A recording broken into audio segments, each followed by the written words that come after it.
Radio stations, they are meant to carry voices, music, and news across the airwaves, connecting communities. But some stations seem to broadcast more than just songs and announcements.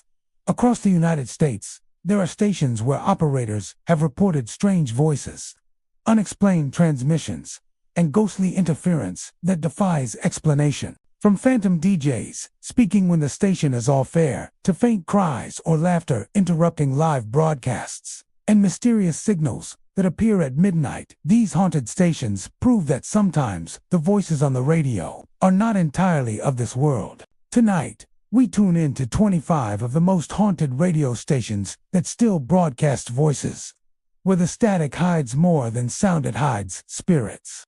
WBT Radio in Charlotte, North Carolina, is one of the city's oldest and most iconic broadcasting stations, known for its rich history of news, music, and entertainment. For decades, it has served as a vital hub for the community, delivering programming that has informed, entertained, and connected listeners throughout the region. Yet beyond the airwaves and professional studio equipment lies a layer of mystery that has intrigued staff, visitors, and paranormal enthusiasts alike. Numerous reports over the years suggest that WBT Radio is not only a place for live broadcasting, but also a space where unexplained phenomena occur: voices in empty studios, phantom broadcasts, and equipment turning on by itself at night. The most commonly reported occurrences involve unexplained voices within the studios. Operators, engineers, and occasional late-night staff have described hearing faint conversations, whispers, or entire sentences spoken when no one else is present. Sometimes, the voices resemble those of past employees, long retired or passed away, speaking in tones that are familiar yet impossible to identify. One late-night engineer recounted sitting alone in the control room when a voice came over the studio intercom, reading what sounded like a weather report, even though no microphone was active. Attempts to locate the source always proved futile, leaving only the sound lingering in the empty studio, as though the station itself were replaying echoes from its past. Phantom broadcasts are another hallmark of the station's haunted reputation. Staff members have reported tuning into empty channels, only to hear snippets of programs, music, or advertisements from years gone by. These broadcasts sometimes play without any active equipment or live transmission, fading after a few seconds, as if the past were briefly resurfacing in the present. Engineers have recounted the eerie experience of hearing old radio jingles, news bulletins, or even complete show segments without explanation. Such incidents give the impression that WBT Radio retains the energy of all the hours, decades, and voices that have passed through its airwaves, allowing the past to echo unpredictably into the present. Equipment turning on by itself is a frequent and unsettling phenomenon. Consoles, microphones, and recording devices have been found powered up or activated during hours when the station is officially closed. Switches flip, lights illuminate, and monitors come to life, sometimes coinciding with the appearance of phantom voices or faint noises in the room. Night shift staff have occasionally arrived to find a mixer playing a pre-recorded segment, a microphone picking up a voice when no one is near, or monitors cycling through channels without input. These unexplained activations contribute to the sense that the station is alive with unseen energy, a presence that interacts with the physical equipment in subtle but unmistakable ways. Other anomalies have been reported throughout the station. Doors open and close seemingly on their own. Shadows have been seen flickering across empty hallways, and cold drafts often appear in areas where no ventilation is active. Employees have described feeling the sensation of being watched when working late at night, or hearing the faint clatter of papers and equipment moving without human intervention. These experiences, though often subtle, combine to create a pervasive atmosphere that is both unsettling and strangely captivating. The history of WBT Radio provides insight into why these phenomena might occur. Established in the early 20th century, the station has hosted generations of broadcasters, technicians, and staff members who poured their energy, passion, and dedication into every program. Many of these individuals spent decades at the station, leaving behind not just professional legacies, but perhaps lingering, energetic imprints. The combination of repeated daily activity, high emotional engagement, and long-standing presence may have created an environment where residual energy persists, manifesting as voices, phantom broadcasts, and spontaneous equipment activation. Audio recordings and paranormal investigations have documented some of these unusual occurrences. Sensitive microphones have captured faint whispers or fragments of sentences in empty studios, while video cameras occasionally record fleeting shadows or the sudden activation of equipment without apparent cause. Temperature monitoring has shown sudden drops in control rooms and corridors, often coinciding with reports of voices or phantom broadcasts. Even skeptics acknowledge that WBT radio carries a distinct energy, a presence that feels tied to the history of its broadcasts, staff, and patrons. Despite its reputation for paranormal activity, WBT radio remains a fully operational station, continuing to broadcast news, music, and programs to the Charlotte area. Staff members who encountered the unexplained often treat it as part of the station's unique character, a connection to the generations of people who contributed to its history. Many employees report that the subtle phenomena are more intriguing than frightening, and some even describe moments of inspiration or guidance during their work, attributing them to unseen presences that linger in the building. Listeners, of course, rarely know of the activity behind the walls, but those who spend time within the station recognize that WBT radio is more than just a studio. It is a space where the past and present coexist. Phantom voices, mysterious broadcasts, and inexplicable equipment activity create an atmosphere in which time feels fluid, and history resonates in the very walls of the station. The energy of former employees, technicians, and broadcasters seems to linger, quietly influencing the environment in subtle ways, ensuring that the station remains alive with more than just sound waves. For those who remain after the regular broadcasts end, the haunting is unmistakable. Microphones may capture voices without human presence, equipment turns on by itself, and whispers echo across empty studios.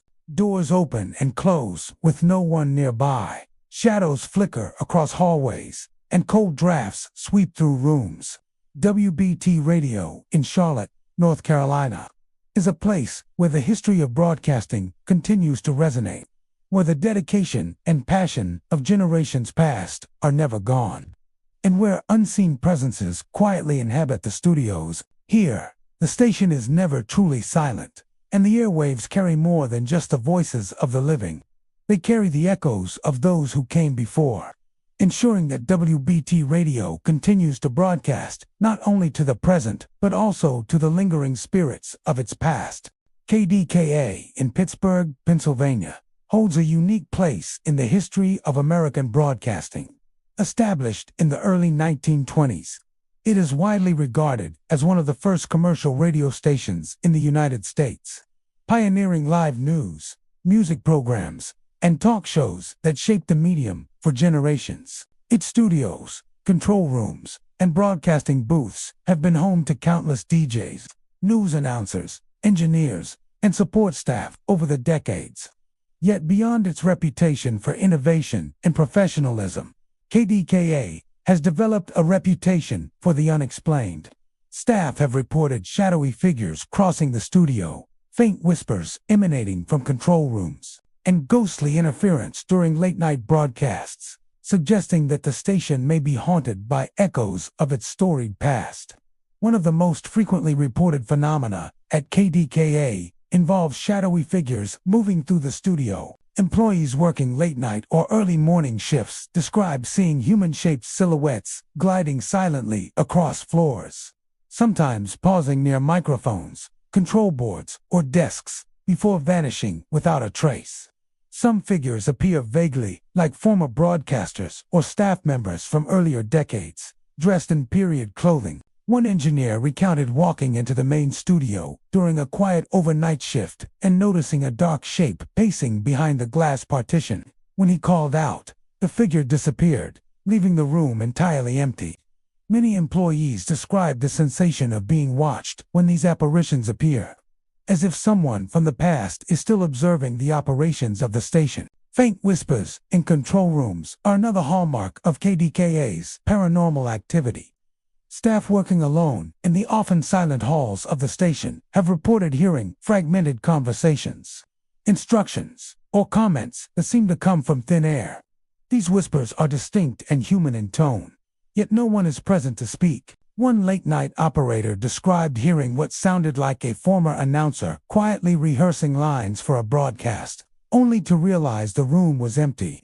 At times, the whispers seemed to respond to the current activity of staff, creating the impression that unseen voices are actively monitoring and interacting with the work being done in the studio. Ghostly interference during late-night broadcasts adds another layer to KDKA's haunted reputation. Microphones, speakers, and broadcast equipment sometimes produce static, distortion, or faint music when no shows are on the air. In some cases, the interference forms coherent phrases or snippets of conversation that seem deliberately timed, often coinciding with the appearance of shadows or other phenomena. Staff have reported hearing long-retired DJs speaking over channels that should be silent, playing old station jingles or music segments from decades past. These incidents suggest a presence intimately familiar with the workings of the station, manipulating both sound and equipment to make itself felt. Environmental anomalies often accompany these occurrences, heightening the eerie atmosphere. Cold drafts sweep through studios, hallways, and control rooms, sometimes localized around the areas where shadows or whispers have been reported. Lights flicker without cause, chairs shift subtly, and doors open or close on their own. Employees frequently describe a feeling of unseen eyes upon them, a tangible sense that someone or something is moving through the building alongside them. These physical manifestations, combined with auditory and visual phenomena, create an immersive experience that can be both unsettling and mesmerizing. The long history of KDKA provides a context for these experiences. Over nearly a century, countless broadcasters, technicians, and staff have spent countless hours within its walls, often working late into the night. The dedication, energy, and emotion of these individuals may have left residual imprints within the building, lingering in the air, the walls, and the equipment. Studios, control rooms, and hallways seem capable of preserving these echoes, allowing fragments of the past to resurface unexpectedly. The station, in this sense, becomes more than a workplace.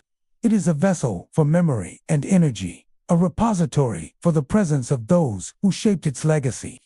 Paranormal investigations have documented some of KDKA's unusual phenomena. Audio recordings have captured whispers, disembodied voices, and even faint music playing in empty studios. Security cameras occasionally record fleeting shadows moving across control rooms and hallways.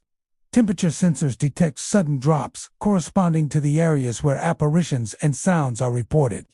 Even skeptics acknowledge that KDKA carries a unique energy, a palpable sense of continuity that seems to link the station's present employees with those who came before. It is as if the building itself remembers the countless hours of work, creativity, and dedication that have occurred within its walls.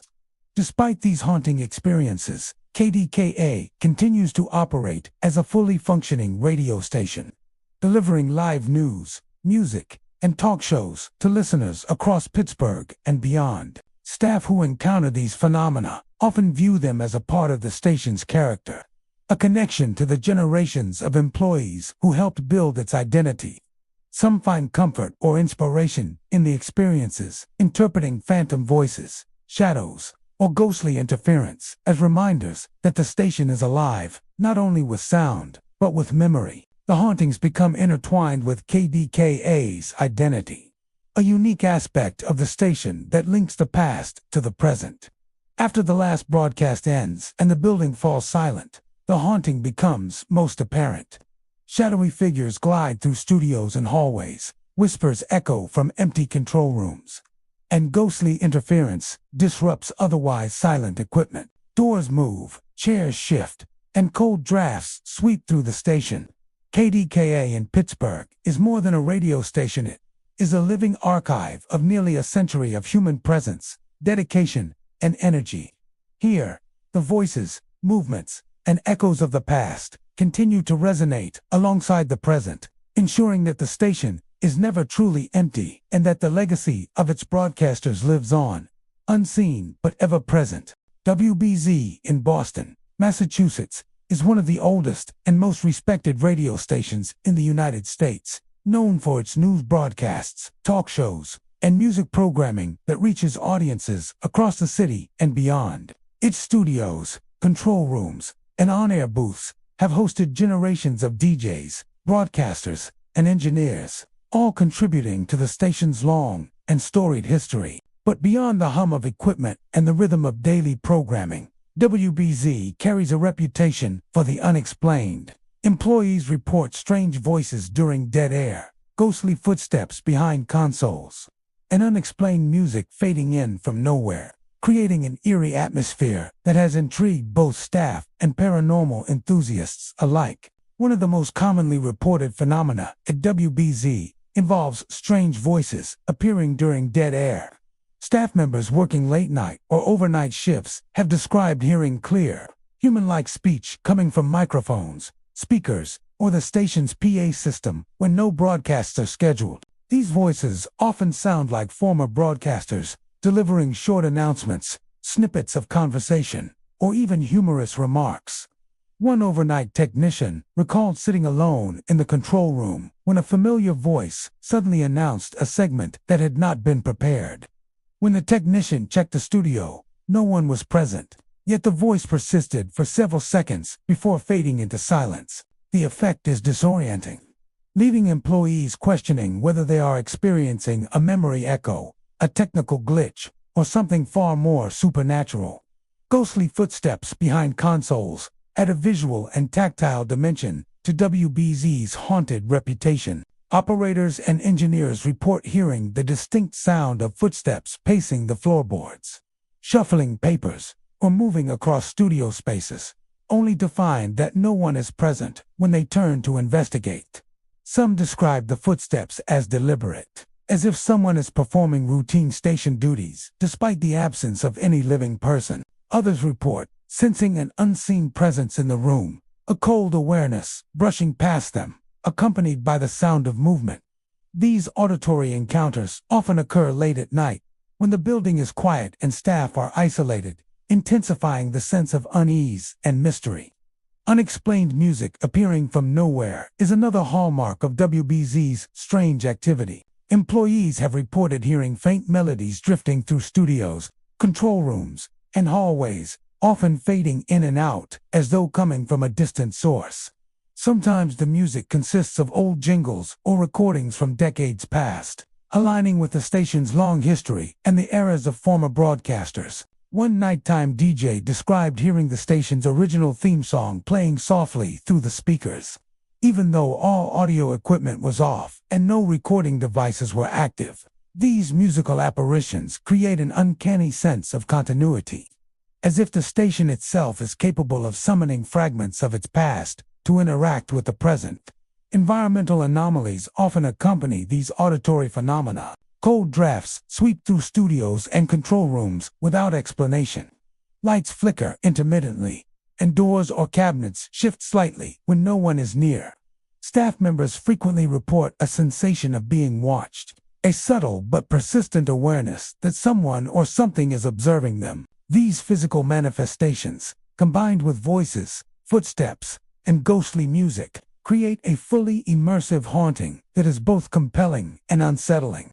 The atmosphere is thick with history, memory, and energy, linking the station's present staff to those who worked within its walls decades before.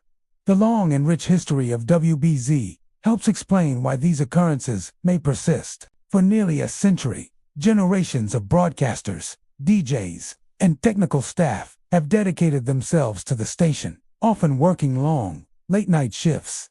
The intensity of their focus, emotion, and energy may have left residual impressions, echoing through the studios and hallways long after the original staff departed. The building itself seems to preserve these imprints, allowing voices, footsteps, and music to emerge unpredictably. In this sense, WBZ becomes more than a radio station. It is a vessel for memory and a living archive of human presence. Paranormal investigators have documented some of WBZ's unusual phenomena.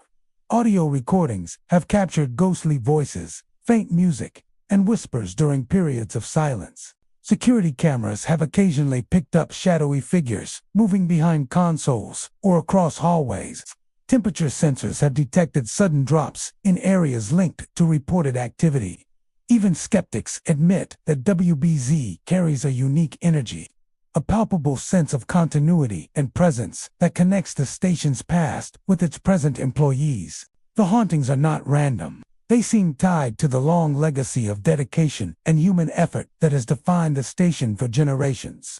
Despite these eerie experiences, WBZ continues to function as a fully operational radio station. Live broadcasts, talk shows, and news segments fill the airwaves every day, reaching listeners across Boston and beyond. Staff who encounter these phenomena often embrace them as a unique aspect of the station's character, a connection to the generations of broadcasters who shaped its history. Some describe moments of inspiration or guidance during these encounters, interpreting phantom voices, footsteps, or music as reminders of the station's enduring legacy. The hauntings, rather than hindering operations, are woven into the identity of WBZ, linking past and present in a subtle, mysterious continuity. When the building falls silent after the final broadcast, the haunting becomes most pronounced. Voices drift through dead air, footsteps echo across empty studios, and ghostly music fades in and out of control rooms. Doors shift, chairs move, and cold drafts sweep hallways. WBZ in Boston is more than just a radio station. It is a living archive of human energy, memory, and dedication. Within its walls, the voices, movements, and echoes of the past continue to resonate alongside the present, ensuring that the station is never truly silent and that the legacy of its broadcasters lives on, unseen but undeniably present. WGN Radio in Chicago, Illinois, has been a cornerstone of the city's airwaves for nearly a century, broadcasting news, talk shows, and music to millions of listeners. But behind the familiar voices that reach homes across the city, the station holds a darker, more mysterious presence, one that is whispered about by those who work the late-night shifts. For decades, employees and on-air personalities have reported strange phenomena that cannot be explained by faulty equipment or the imagination running wild in the solitude of night. It is in the quiet hours, when the last guests have left and the streets outside the station are silent, that the strange activity seems to be most pronounced. Several late-night DJs have shared chilling accounts of voices emerging from the studio's microphones when no one else is present. These voices often sound like former broadcasters who once occupied the station, calling out familiar phrases or repeating lines from decades-old shows. Sometimes, it's a friendly greeting or a faint laughter, as though a colleague is lingering just beyond sight. Other times, the voices are more unsettling, murmuring fragments of conversations that no one remembers having. Phones ringing with no caller are another common occurrence at WGN Radio. Staff members on graveyard shifts often hear the insistent chime of a phone in an empty room, only to pick up and find silence. In some cases, the line carries faint echoes of past broadcasts, snippets of advertisements, or even the sound of typing from decades ago. One DJ recounted answering a call late one night, only to hear a weather report being read by a voice from the 1940s. Perfectly preserved and perfectly out of place. When the call ended, the line went dead, and no one else in the building had heard a thing. Even the studio equipment, from microphones to soundboards, seems to participate in this strange phenomenon. Several on-air hosts have reported their microphones capturing sounds that no one in the room made. These ranged from the faint footsteps of someone pacing behind the console to distant music that plays for only a few seconds before fading into silence. Occasionally, equipment malfunctions coincide with these noises, though technicians who investigate find no logical explanation. All wiring, all circuitry, and all connections appeared to be intact and functioning normally. The origin of these ghostly occurrences at WGN Radio is the subject of speculation and legend among employees.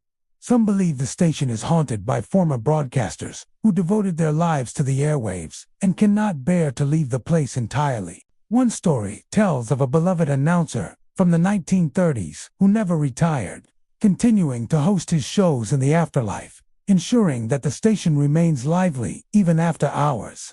Others suggest that the energy of 100 years of broadcasting has left an imprint on the building itself, a kind of residual memory that manifests as sounds, voices, and phantom movements. Several witnesses have described encounters that border on the terrifying. One overnight producer recalled walking through the main studio and noticing a shadowy figure leaning over the control board. When she called out, the figure vanished into thin air. On another occasion, a DJ heard a clear whisper of his own name while adjusting the microphone, a voice that perfectly matched the timbre of a colleague who had passed away several years prior. Some claimed to have seen objects, like headphones or script papers, shift slightly on their own, as if guided by unseen hands. Paranormal investigators who have explored the station report that WGN exhibits classic signs of a haunted location: temperature fluctuations, electromagnetic anomalies, and unexplained audio recordings all point to a presence beyond the ordinary. In interviews, technicians often describe a sense of being watched, especially in the late hours when the hum of computers and fans seems to mingle with more ethereal sounds. Some investigators suggest that the intensity of these occurrences increases in areas where the station has retained equipment from earlier decades, reinforcing the idea that the building itself carries the memory of its long history. Despite the eerie reputation, WGN Radio continues to operate as a vibrant hub of media activity.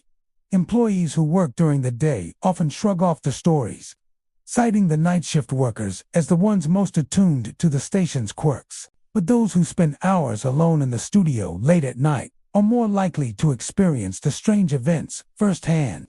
Some DJs have even grown fond of the ghostly presence, interpreting it as a reminder of the station's storied past and the countless voices that have shaped Chicago radio over the years. One veteran host explained that the experience is both unnerving and comforting.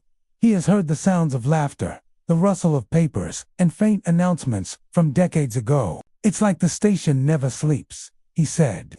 "You can feel the history here. Sometimes it's eerie, but other times it's like being in the company of old friends who never left." Stories from WGN's past also suggest that the spirits, if they exist, have a sense of humor. Several DJs recount hearing playful taps on the console, faint whispers just as a joke is delivered on air, or the sudden swish of doors closing without cause. While these incidents can startle new employees, those familiar with the station's history often take them in stride, treating the occurrences as part of the building's character. In addition to staff accounts, listeners have occasionally reported hearing unexplained voices or odd sounds during broadcasts. Although rare, some claims describe hearing faint echoes of programs from years past, sudden snippets of music, or even what sounds like a conversation between two voices not present in the studio. While most of these anomalies are dismissed as technical glitches, they add to the mystique surrounding WGN Radio and its haunted reputation. Over the decades, the station has remained a significant part of Chicago's media landscape, and its paranormal stories are woven into the city's cultural tapestry. Whether these experiences are the result of lingering spirits, residual energy, or simply the imagination of those who work alone at night, they have become an integral part of WGN's identity. The combination of historical significance, technological presence, and human memory creates an environment where the past feels remarkably close, and the ordinary hum of a radio station can become a portal to something inexplicable. For those who venture into the station during the late-night hours, the air is thick with anticipation. Microphones wait silently, control boards glow softly, and the hum of equipment mingles with the faint possibility of hearing voices from beyond. The stories of unexplained calls, phantom footsteps, and ghostly broadcasts ensure that WGN Radio remains more than just a place where sound travels across the airwaves. It is a station where the echoes of the past continue to resonate long after the world outside has gone to sleep. Whether skeptics believe it or not, the station keeps alive the voices of Chicago's radio history, blending the real with the spectral. The next time a late-night show plays from WGN, it's possible that among the familiar voices is one that no longer belongs to the living, yet continues to speak from beyond, reminding everyone that at WGN Radio, the past is never truly gone. KOA Radio in Denver, Colorado, has been a cornerstone of the city's broadcasting history for decades, serving as a hub for news, music, talk shows, and live programming. Established in the early days of radio, its studios, control rooms, and recording spaces have hosted countless broadcasters, engineers, and staff, all contributing to the station's enduring legacy. Operators and late-night staff have long reported unexplained phenomena, apparitions gliding through empty hallways, static on microphones forming coherent words, and ghostly laughter echoing from abandoned recording rooms. These unusual experiences have earned KOA a reputation as one of Denver's most haunted radio stations. The most striking encounters at KOA involve apparitions in the station's hallways. Staff arriving for late-night shifts or working alone have described seeing fleeting shadows or fully formed figures moving silently along corridors that should be empty. These apparitions often resemble former employees or broadcasters, appearing in period clothing or professional attire from decades past. Operators have recounted moments when a figure glides past a control room window, disappearing before anyone can investigate, or when someone appears to pause by a closed door before vanishing. The experience is often accompanied by a palpable chill, creating the impression that the station itself holds memories of all who have worked within its walls. Static that forms coherent words is another phenomenon frequently reported by staff. Microphones and audio equipment occasionally produce bursts of interference, crackling with white noise that, at times, resolves into phrases or sentences. DJs and engineers have heard clear words or even complete short statements emerging from the static, sometimes directly addressing the staff or referencing events long past. One late-night operator described hearing a static-laden voice calmly stating, "We're still here," over an otherwise silent broadcast. These auditory anomalies are unsettling because they transform ordinary technical interference into something that feels deliberate, as though unseen presences are attempting to communicate through the very equipment that has transmitted voices for decades. Ghostly laughter in abandoned recording rooms adds another layer of unease. KOA has several recording spaces no longer in regular use, and staff working nearby have reported hearing soft, echoing laughter that seems entirely human yet originates in empty rooms. At other times, it is spontaneous, rising and falling in volume before fading into silence. Engineers and operators alike describe the sensation as being watched or observed, a feeling of presence accompanying the auditory phenomenon. Combined with apparitions and static voices, the laughter contributes to a sense that the station is alive with the energy of past employees and performers. In addition to these primary phenomena, staff at KOA have observed subtle movements and environmental changes that defy explanation. Doors open and close without human intervention, chairs shift slightly, and papers or props sometimes appear rearranged. Cold spots often accompany sightings or sounds, creating a physical sensation of the paranormal. Many operators working late at night report the eerie impression of being followed down hallways, footsteps echoing behind them when no one is present. Even seasoned engineers find themselves pausing mid-task, aware of an unseen presence, monitoring their every move. The station's history offers insight into the origin of these phenomena. KOA has been in operation for decades, and countless broadcasters, technicians, and staff members have devoted themselves to its mission. Many spent long hours in the studios, control rooms, and hallways, infusing the building with energy, emotion, and dedication. Some may have remained tethered to the space after passing away, their presence manifesting in apparitions, ghostly laughter, and voices through static. The station itself, built to transmit human voices across the airwaves, seems to retain a memory of all who have worked within it, allowing echoes of the past to resurface unexpectedly in the present. Paranormal investigators have documented several unusual occurrences at KOA. Sensitive audio equipment has recorded whispers, laughter, and coherent phrases arising from static in empty studios. Security cameras occasionally capture fleeting shadows in hallways and rooms that are otherwise unoccupied. Temperature monitoring frequently shows sudden drops in areas where apparitions have been reported. These findings, though not universally accepted, add credibility to the experiences of staff, suggesting that KOA radio possesses a distinctive energy that reflects both its history and its human occupants. Despite its reputation for paranormal activity, KOA continues to operate as a major radio station, delivering news, music, and entertainment to the Denver area. Staff members who experience these unexplained phenomena often treat them as part of the station's character, a connection to the generations of broadcasters and technicians who contributed to its legacy. Some describe moments of inspiration or guidance, attributing phantom voices or laughter to the lingering presence of those who remain invested in the station's ongoing life. Far from being a nuisance, the hauntings are woven into the station's identity, a reminder that the past is never entirely gone. For those working late after the last broadcast ends, the haunting is undeniable. Apparitions glide silently down hallways, static transforms into coherent speech, and ghostly laughter echoes from abandoned recording rooms. Doors and equipment move without explanation. Cold spots sweep across studios, and a pervasive sense of being watched settles over staff. KOA Radio in Denver, Colorado.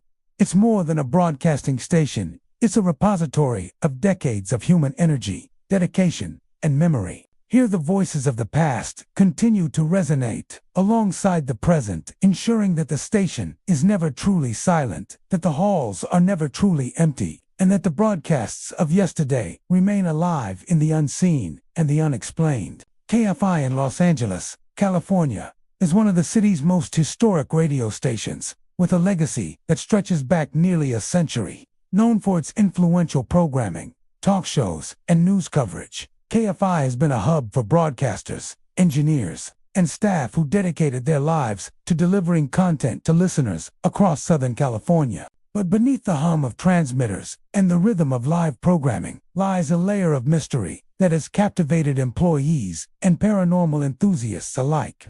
Staff have reported phantom broadcasts of old shows, voices echoing in empty studios, and equipment turning on without explanation, suggesting that KFI is haunted by the echoes of its long history. Phantom broadcasts are among the most frequently reported phenomena at KFI. Employees working late-night shifts or arriving before regular hours have described hearing entire segments of programs that aired decades ago, playing faintly through speakers, even when no equipment is active. Sometimes these broadcasts include snippets of music, old commercials, or news bulletins long removed from the station's schedule. DJs have reported tuning into silent channels only to hear the faint voices of past broadcasters speaking as though they are still on air. One late-night engineer recounted hearing an entire political commentary segment from the 1940s, fading in and out with a clarity that seemed impossible given the age of the material. The effect is both mesmerizing and unnerving, as though the station itself is replaying its history in fragments, invisible yet persistent. Voices echoing in empty studios are another hallmark of KFI's paranormal activity. Staff working alone often report hearing conversations, laughter, or program-related dialogue emanating from areas that are completely unoccupied. These voices sometimes resemble those of previous employees or on-air personalities, perfectly articulated, yet impossible to identify.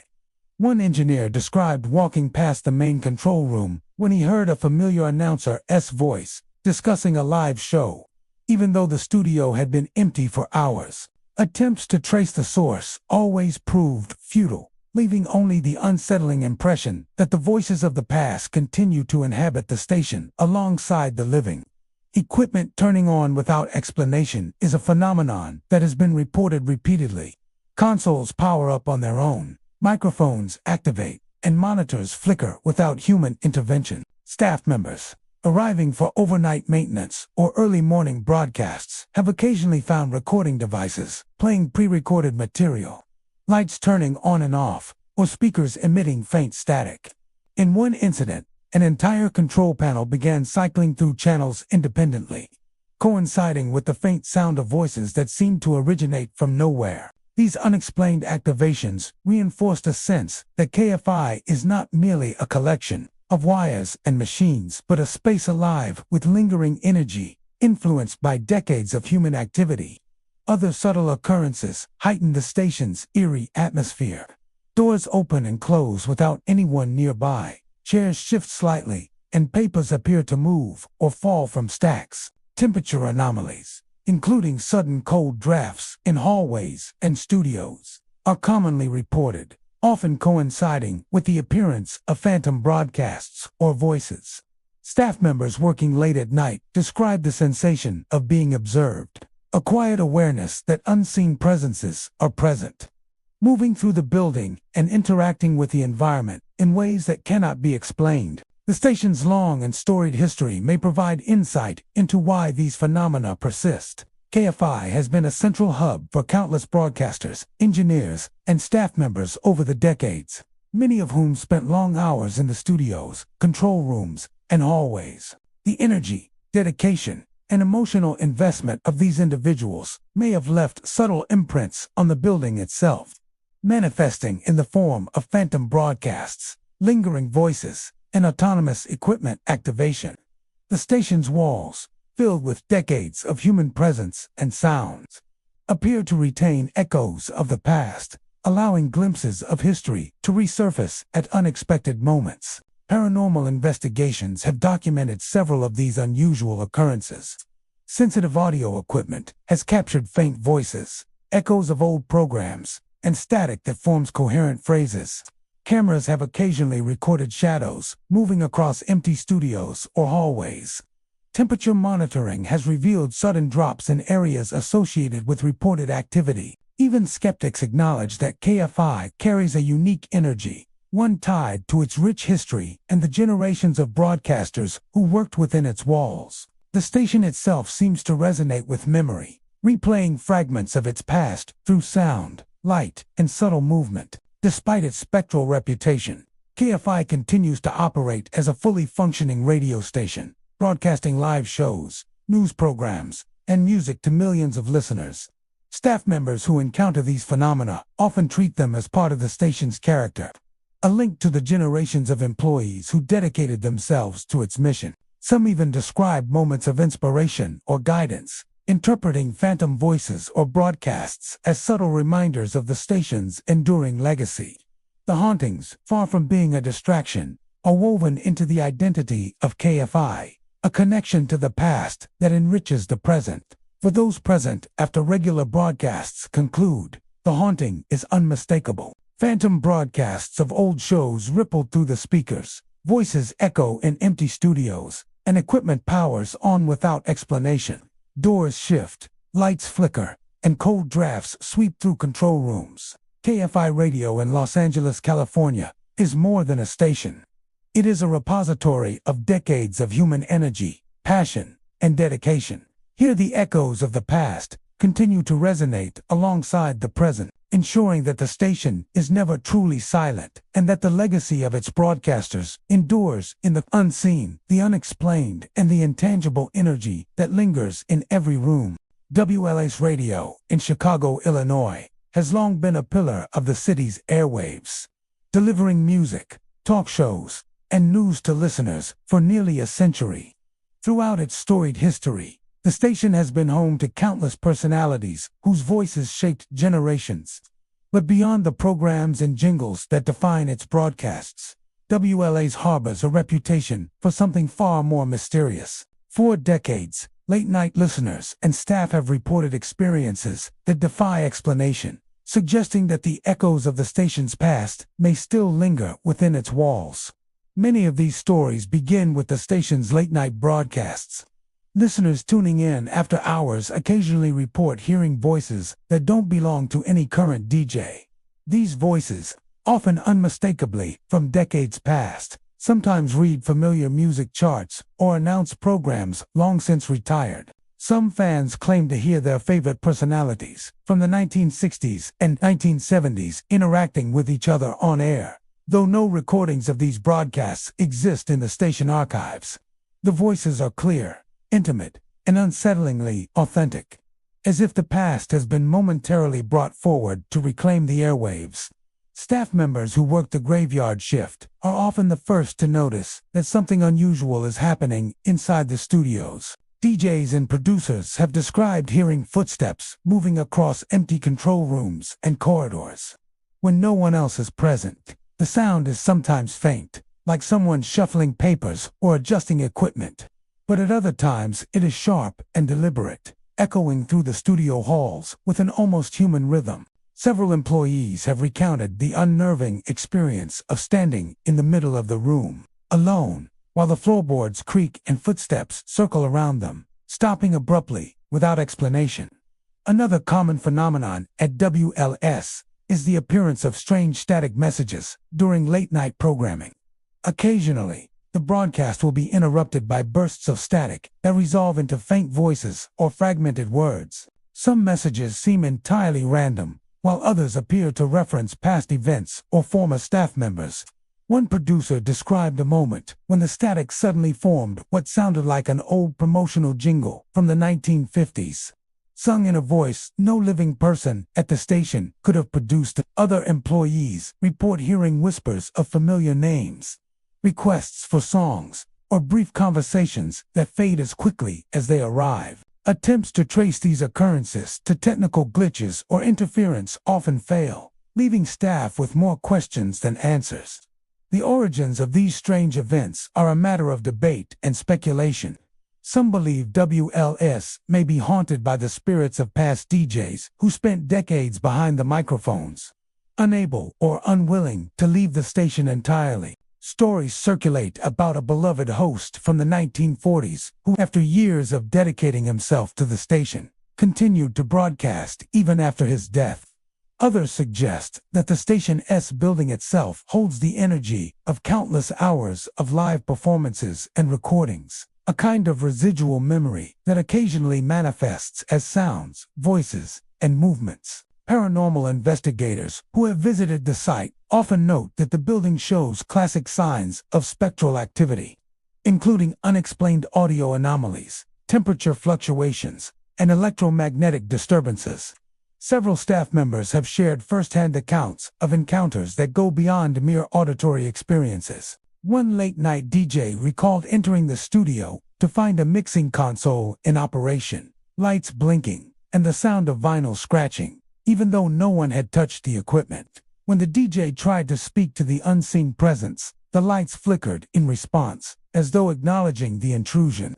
On another occasion, a producer reported catching a glimpse of a shadowy figure leaning over the control board, only for it to vanish when approached. Other employees have noticed objects moving subtly on their own, such as headphones sliding across desks or stacks of paper shifting as if nudged by invisible hands.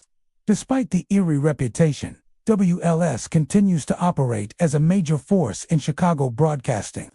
Daytime staff often dismiss these accounts as embellishments, citing the imagination of those working alone during long overnight shifts. However, those who have spent countless hours alone in the studio testify that the strange activity is real and persistent.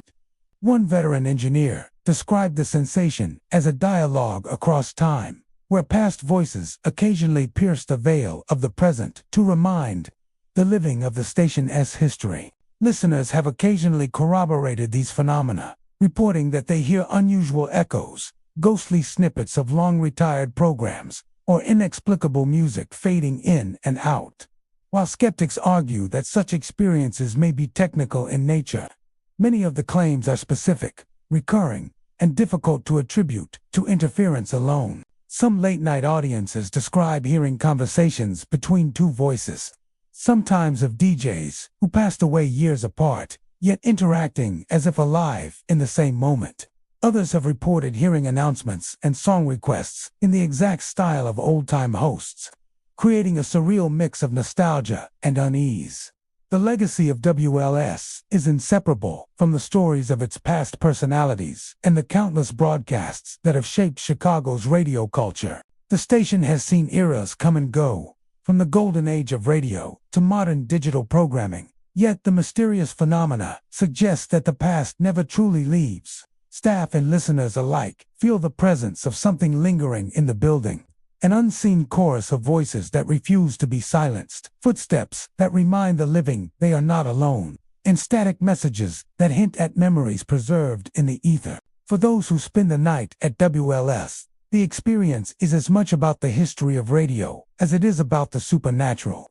The quiet hum of equipment, the soft glow of control boards, and the occasional flicker of a microphone light create an atmosphere where the boundary between past and present seems to blur. The echoes of former DJs, the random bursts of static, and the subtle movements in empty studios serve as reminders that some part of the station's soul remains active, watching, listening, and occasionally speaking. Whether these occurrences are the work of lingering spirits, echoes of memories, or inexplicable anomalies, they have become a defining part of WLS's identity. The next time someone tunes in during the late-night hours, they might hear a familiar voice from the past, footsteps pacing behind the scenes, or a message carried on a wave of static. In those moments, WLS is more than a radio station. It is a living archive of voices that refuse to fade, a place where the airwaves are not just a medium for communication, but a bridge to the unseen, reminding all who listen that the past is never truly gone.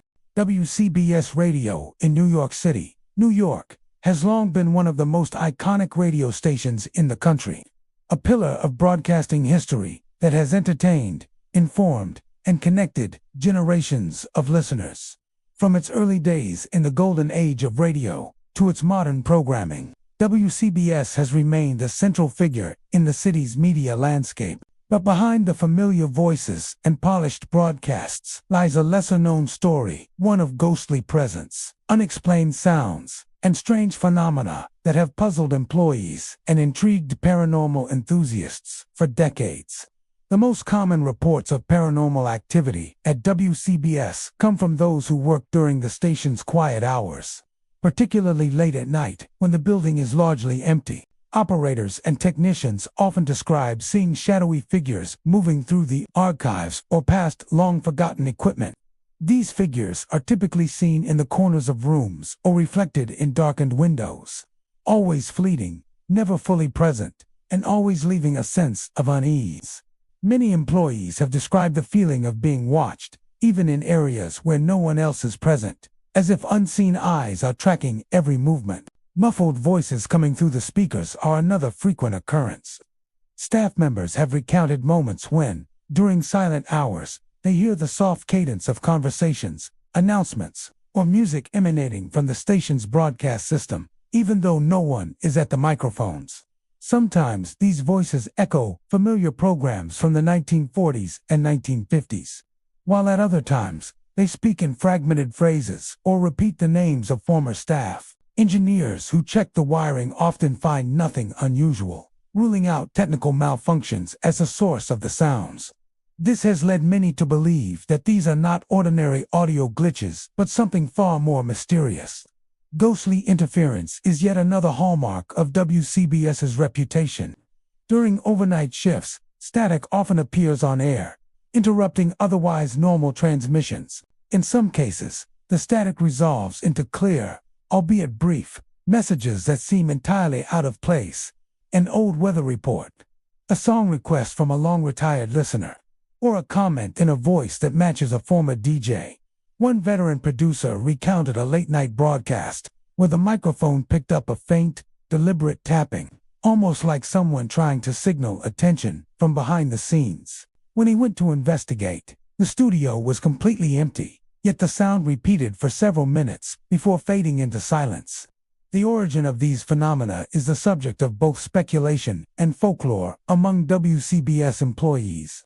Many staff members believe the station is haunted by former broadcasters and operators who dedicated their lives to radio and never truly left the building. One popular story tells of a beloved announcer who passed away decades ago but continues to make his presence known, whispering instructions or reminders to those working late at night. Others suggest that the very energy of years of broadcasting has left an imprint on the building itself, creating a kind of residual echo that manifests in sounds, movements, and visual apparitions. Paranormal investigators who have visited the station report a concentration of electromagnetic anomalies, temperature shifts, and unusual audio readings that support the idea of an active, unseen presence. Several employees have recounted unnerving encounters that go beyond audio phenomena. One night, a technician working in the archive room noticed a stack of records sliding slowly across a table, as if nudged by an invisible hand. Another operator describes seeing the silhouette of a figure standing behind the console, observing a live broadcast before disappearing when approached. In yet another instance, a DJ heard someone clearly call their name, yet no one else was in the studio, and security footage confirmed that the space was empty. Such experiences have left even the most skeptical staff members questioning the nature of the station after hours. While these stories might sound frightening, some employees have come to view them with a mix of awe and reverence. For many, the ghostly presence is a reminder of WCBS's rich history and the generations of broadcasters who shaped its legacy. Some late-night DJs even describe the encounters as comforting, a feeling of being accompanied by the station's past as they work alone in the quiet. One veteran host remarked that hearing a faint voice from the speakers or noticing a shadow in the corner of the studio feels like a connection across time, a dialogue with colleagues who lived and breathed the airwaves decades ago. Listeners have occasionally noted peculiar anomalies as well. Some report hearing echoes of old programs, unusual static, or faint voices during late-night broadcasts. These experiences, while rare, reinforce the station's mysterious reputation and suggest that whatever occurs inside WCBS's walls may sometimes reach the audience, bridging the gap between past and present. Stories of phantom broadcasts, unexpected song requests, and ghostly chatter have circulated among New Yorkers for years, adding an extra layer of intrigue to the station's on-air legacy. The long-standing presence of these unexplained phenomena has become part of WCBS's identity. The station's rich history, combined with decades of broadcasting and countless hours of human activity, creates an atmosphere where the boundary between the living and the past feels thin. The hum of control boards, the soft glow of equipment, lights, and the occasional flicker of a microphone all serve as subtle reminders that the station carries more than just technical energy. It may also carry echoes of those who came before. Despite the unsettling occurrences, WCBS continues to operate as a thriving hub of communication, news, and entertainment. Daytime staff often dismiss the stories as late-night exaggerations, but those who spend hours alone after dark understand that the station takes on a different character when most of the world is asleep. The footsteps, shadowy figures, muffled voices, and ghostly interference become not just curiosities but elements of an ongoing narrative that links the present to a past that refuses to fade. For anyone who has walked the hallways of WCBS during the quiet hours, the experience is both eerie and remarkable. The station is more than just a building or a transmitter. It is a living archive of voices and memories, a place where the past resonates in subtle, inexplicable ways. Whether one interprets the occurrences as hauntings, residual energy, or simply the imagination, the stories persist, and the station's legacy is enriched by the mystery that lingers in its shadows. At WCBS Radio, the airwaves are never entirely empty. Even when the microphones are silent and the city sleeps, the echoes of former broadcasters, the shifting of unseen footsteps, and the soft murmur of ghostly voices remind everyone who enters that this iconic station holds more than just sound. It holds the lingering presence of history, alive and listening, within its walls. KMOX Radio, in St. Louis, Missouri, has been a staple of the city's airwaves for nearly a century. Known for its news, talk shows, and sports coverage that reaches listeners across the region, its reputation, however, extends beyond the content of its broadcasts. Behind the walls of the historic building, employees have reported a series of strange, unexplained events that suggest KMOX may be haunted by the echoes of its long and storied past. These experiences, most often occurring during the quiet, late-night hours, have made the station legendary among both staff and paranormal enthusiasts. The late-night crews are the ones most likely to witness the unusual phenomena. Technicians and on-air personalities working alone have described seeing apparitions of former broadcasters moving through the hallways or standing silently near consoles. These figures often appear fully formed, though sometimes faint or semi-transparent, and are frequently dressed in the style of the decades when they were active at the station. Staff have recounted encounters with a shadowy announcer adjusting microphone settings, or a figure walking past a newsroom only to vanish moments later. Though initially startling, many employees have come to accept these visions as a lingering presence of the station's past. Unexplained static is another frequent occurrence at KMOX, often forming words or short phrases that seem to carry messages from another time. During quiet hours, microphones sometimes pick up bursts of interference that resolve into faint whispers, song titles, or even fragments of old broadcasts. One engineer recalled a moment when static coalesced into a clear sentence.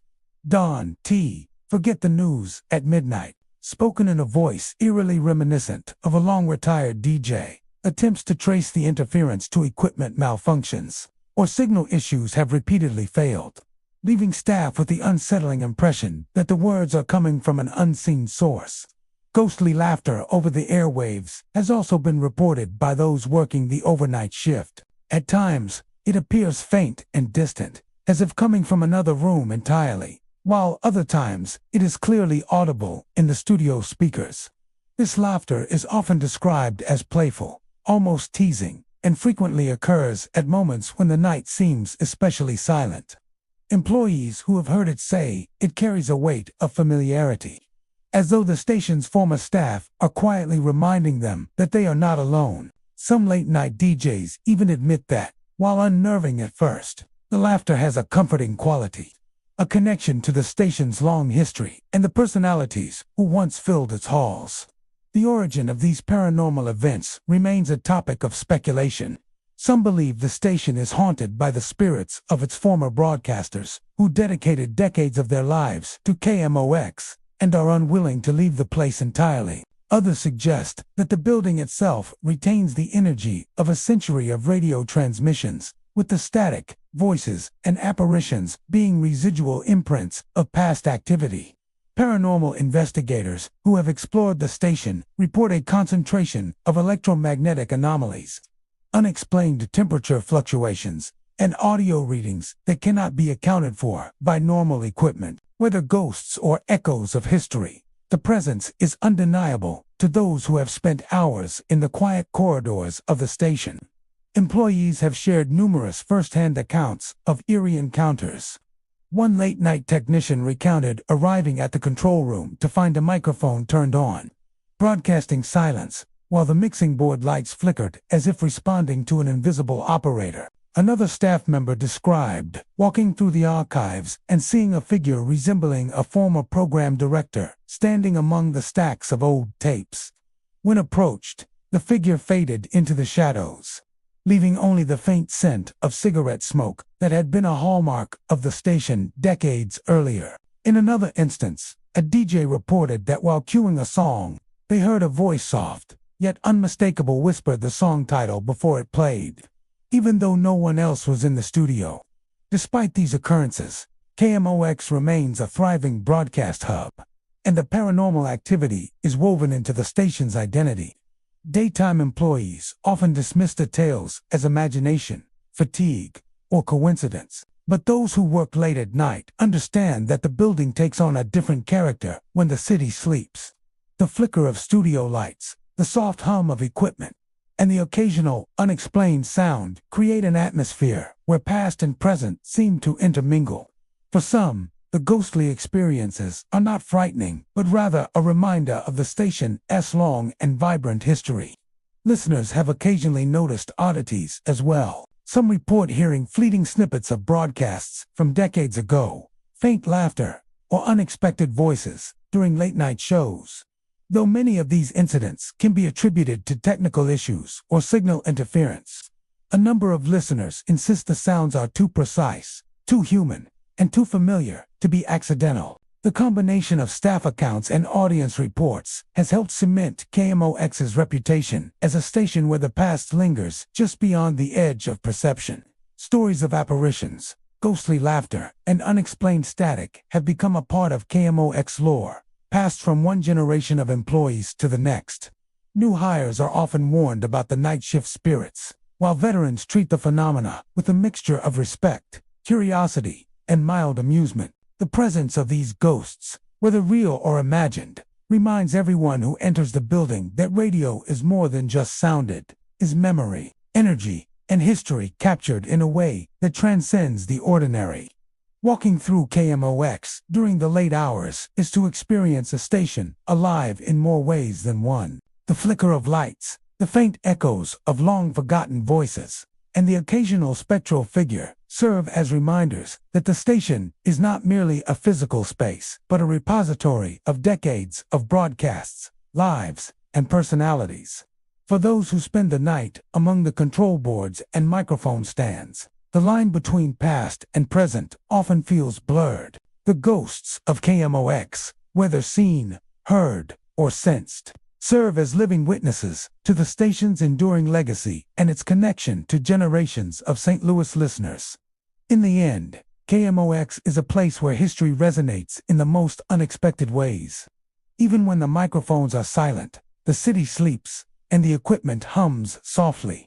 Apparitions glide through the hallways, static forms words, and laughter drifts through the airwaves. It is a station where the voices of the past refuse to be forgotten, reminding everyone who enters that at KMOX, the airwaves carry more than sound. They carry memory, spirit, and the enduring presence of those who helped make the station what it is today. War radio in New York City, New York, has been a staple of the city's broadcasting scene for nearly a century, delivering news, talk shows, and music to millions of listeners. Its iconic presence in the Big Apple has made it one of the most recognized radio stations in the country. But behind the polished broadcasts and bustling studios lies a history that few outside the station know, a history of strange occurrences, unexplained phenomena, and experiences that leave employees questioning the boundaries between the natural and the supernatural. Employees working late-night shifts are the ones most likely to encounter the unusual activity at WOR. Several staff members have reported witnessing what they describe as phantom DJs taking over live shows. These apparitions often appear at the microphone or behind the soundboard, perfectly mimicking the gestures and mannerisms of past broadcasters. One technician recounted watching a figure sit at the console during a quiet overnight broadcast, cueing music and speaking to an invisible audience before vanishing when anyone approached. The movements of these phantom DJs are often precise, suggesting a familiarity with the station's operations that only someone who had once worked there could possess. Voices calling out from dead air are another common occurrence. During silent moments in the studio, when no microphones are active and the city outside sleeps, employees sometimes hear clear voices speaking, singing, or even laughing. These sounds often resemble broadcasters from decades past, carrying the tone, inflection, and style of personalities long retired or deceased. One longtime engineer reported hearing an entire conversation unfold between two voices, discussing topics from a broadcast in the 1940s. Even though the station's logs confirmed no one was on the air at the time, attempts to record or trace these voices often fail, leaving only the memory of their presence and the chill they leave behind. Strange technical malfunctions also contribute to WOR's haunted reputation. Equipment occasionally behaves as if controlled by an unseen operator. Microphones switch on and off, Dials adjust themselves, and soundboards flicker with lights and patterns that appear intentional. One night, a producer recalled preparing for a pre-recorded segment when the audio suddenly cut out. Moments later, a song from the 1950s played over the speakers, though the playlist had been carefully set for contemporary music. Engineers who investigated could find no logical explanation, as wiring, software, and hardware all appeared to be functioning normally. To staff, these incidents feel deliberate, as if someone or something is interacting with the station to remind them of its history. The origin of these phenomena is the subject of speculation and folklore within war.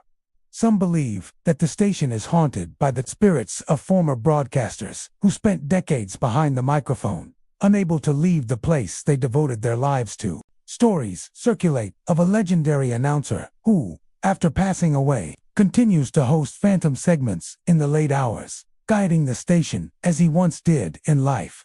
Others suggest that the building itself, saturated with decades of radio transmissions, retains the energy of its past broadcasts, a kind of residual imprint that occasionally manifests as audible or visible anomalies. Paranormal investigators who have visited WOR note an unusual concentration of electromagnetic fluctuations, unexplained audio signals, and temperature anomalies, all of which point to a presence beyond the ordinary. Several employees have shared first-hand experiences that blur the line between the ordinary and the paranormal. One overnight DJ described entering the studio to find the console active, lights blinking in sequence, and a microphone transmitting static-filled phrases that sounded like instructions. When he attempted to speak, the static ceased, only to resume with a different message minutes later. Another producer recounted observing a figure in the corner of the newsroom, adjusting papers and gesturing as though conducting a broadcast. When approached, the figure vanished, leaving behind only the faint scent of cigarette smoke and old ink, both common in the station's earlier decades. Despite the unsettling occurrences, WOR continues to operate as a vital hub of New York City broadcasting. Daytime staff are often skeptical of these reports, dismissing them as imagination or fatigue. But those who spend hours alone during the night shifts know better. The station feels different after hours, alive with sounds, movements, and presences that do not exist in the busy daytime environment. For some employees, the phantom activity is a reminder of the station's long and storied past presence that honors the people who shaped WOR's identity over the decades. Listeners occasionally notice anomalies as well. Some report hearing music from previous eras, faint conversations, or even voices addressing them directly during overnight broadcasts. While many of these experiences can be attributed to technical issues or signal interference, a number of listeners insist that what they heard was far too precise and human to be accidental. These accounts add to the mystique surrounding WOR, reinforcing the notion that the station is not just a place for broadcasting sound, but a place where the past lingers, influencing the present in subtle, often inexplicable ways. The lore surrounding WOR has become a part of the station's identity, passed down from one generation of employees to the next. New hires are warned of the night shift spirits and advised to approach late-night anomalies with caution and respect. Veteran staff often treat the experiences with a mix of curiosity, humor, and reverence, recognizing that these ghostly occurrences are part of the living history of the station. For them, hearing a phantom DJ or witnessing unexplained malfunctions is less about fear and more about connection to the station's legacy. Walking through WOR during the overnight hours is a unique experience. The hum of equipment, the soft glow of control board lights, and the occasional flicker of a microphone create an atmosphere where the boundaries between past and present seem to blur. Phantom DJs, voices from dead air, and deliberate technical malfunctions remind employees that this is a place steeped in history, where memories and energy from decades of broadcasts remain alive in subtle, sometimes startling ways. In the end, WOR Radio is more than a building or a transmitter. It is a repository of history, a space where the voices of the past continue to make themselves known. Even when the city sleeps, the station is alive with sound, shadow, and presence. Apparitions take the stage, ghostly voices fill the dead air, and equipment acts with an intelligence that defies explanation. For anyone who spends a night behind its consoles, war is a station where the past never truly fades, and the echoes of former broadcasters continue to share the airwaves with the living. WTOP Radio in Washington, D.C., has long been a cornerstone of news and talk, broadcasting in the nation's capital. For decades, the station has delivered breaking news, in-depth reports, and live commentary to listeners across the city and beyond. But behind the polished programs and professional on-air personalities, the station has earned a reputation for something far more mysterious. Staff members working late-night and overnight shifts often report experiences that defy explanation, encounters with ghostly figures, disembodied voices, and equipment that seems to capture conversations that never took place. The station's hallways are said to be the most active. Employees have recounted seeing shadowy figures moving along corridors when no one else is present. These figures often appear at the periphery of vision, disappearing when approached or when a light is shined directly on them. One overnight engineer described walking to the break room and noticing a figure standing silently near the archive shelves. He froze, certain it was a colleague, but when he called out, the hallway was empty. Moments later, the faint sound of footsteps echoed behind him, though no one else was in the building. Such sightings, while brief, leave a lingering sense of unease among staff who work alone during the quiet hours. Strange voices through the station's PA system are another frequent occurrence. During dead air, employees have reported hearing faint whispers, fragments of old news reports, or even full sentences spoken in tones reminiscent of broadcasters from decades past. One longtime technician recounted hearing a voice announce a weather report in a style and cadence that had not been used in years. Another described hearing a conversation between two voices discussing topics from a previous era of the station. Though the microphones were off and no one was in the control room, attempts to trace these incidents to wiring issues, interference, or technical malfunction have repeatedly failed, leaving staff with only the sound and the mystery it presents. Microphones themselves seem to act independently at times. Operators report that when recording or broadcasting, their microphones will pick up conversations that never occur, dialogues, instructions, or casual remarks that no one in the studio said. One overnight DJ remembered queuing up a pre-recorded segment when the microphone suddenly picked up a clear exchange between two people discussing a story that had aired years earlier. The voices faded as quickly as they appeared, leaving no trace on the equipment and no one in the room who could have spoken. Engineers who inspected the hardware found nothing wrong, suggesting that the phenomenon was beyond ordinary technical explanation. Many staff members believe these occurrences are linked to the station's long history and the countless people who have worked there over the years.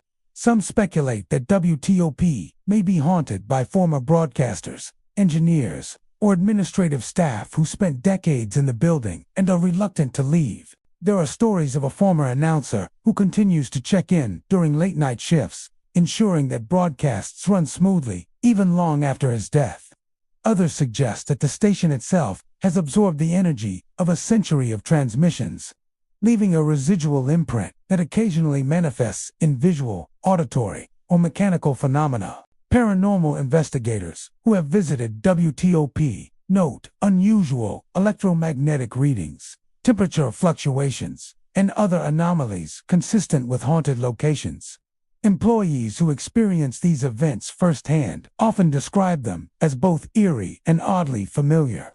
One late-night engineer spoke of entering the main control room to find lights flickering in patterns that seemed intentional, accompanied by faint echoes of past announcements. Another recalled a shadowy figure lingering by the archive doors, watching as he prepared files for the next broadcast, only for the figure to vanish without a sound. Some staff have even reported hearing laughter or casual chatter, soft and distant, reminiscent of colleagues who had worked at the station decades earlier.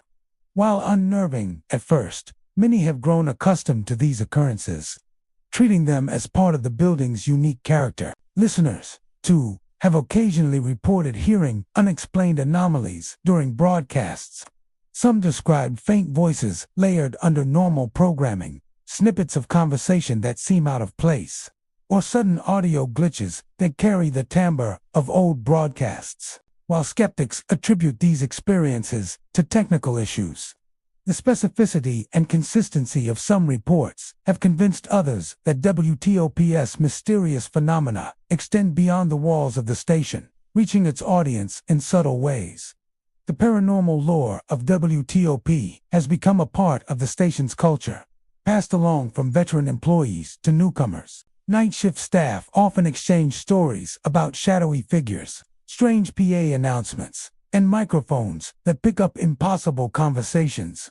These tales are told with a mix of awe, humor, and respect, creating a shared understanding that the station is more than just a workplace set, is a repository of memories, energy, and history that occasionally makes itself known in unsettling ways. Despite this strange activity, WTOP continues to operate as a major news and talk hub, delivering live programming and breaking reports with professionalism and precision. Daytime employees may never witness these unusual occurrences, but those who work the late-night shifts understand that the building takes on a different character when the city is quiet. The quiet hum of equipment, the flicker of control boards, and the occasional unexplained sound create an atmosphere where past and present seem to overlap, allowing glimpses of voices and figures from another time to emerge. Walking through WTOP after hours is a unique experience. The long hallways, the soft glow of studio lights, and the low hum of electronics, combined with the occasional sighting of a shadow or sound of a voice, to create a sense that the building itself is alive with memory. Phantom footsteps echo, microphones pick up impossible conversations, and the PA system carries whispers from decades past. For those who spend hours in this environment, the station becomes more than a workplace. It becomes a bridge to history, where the past lingers and occasionally interacts with the present.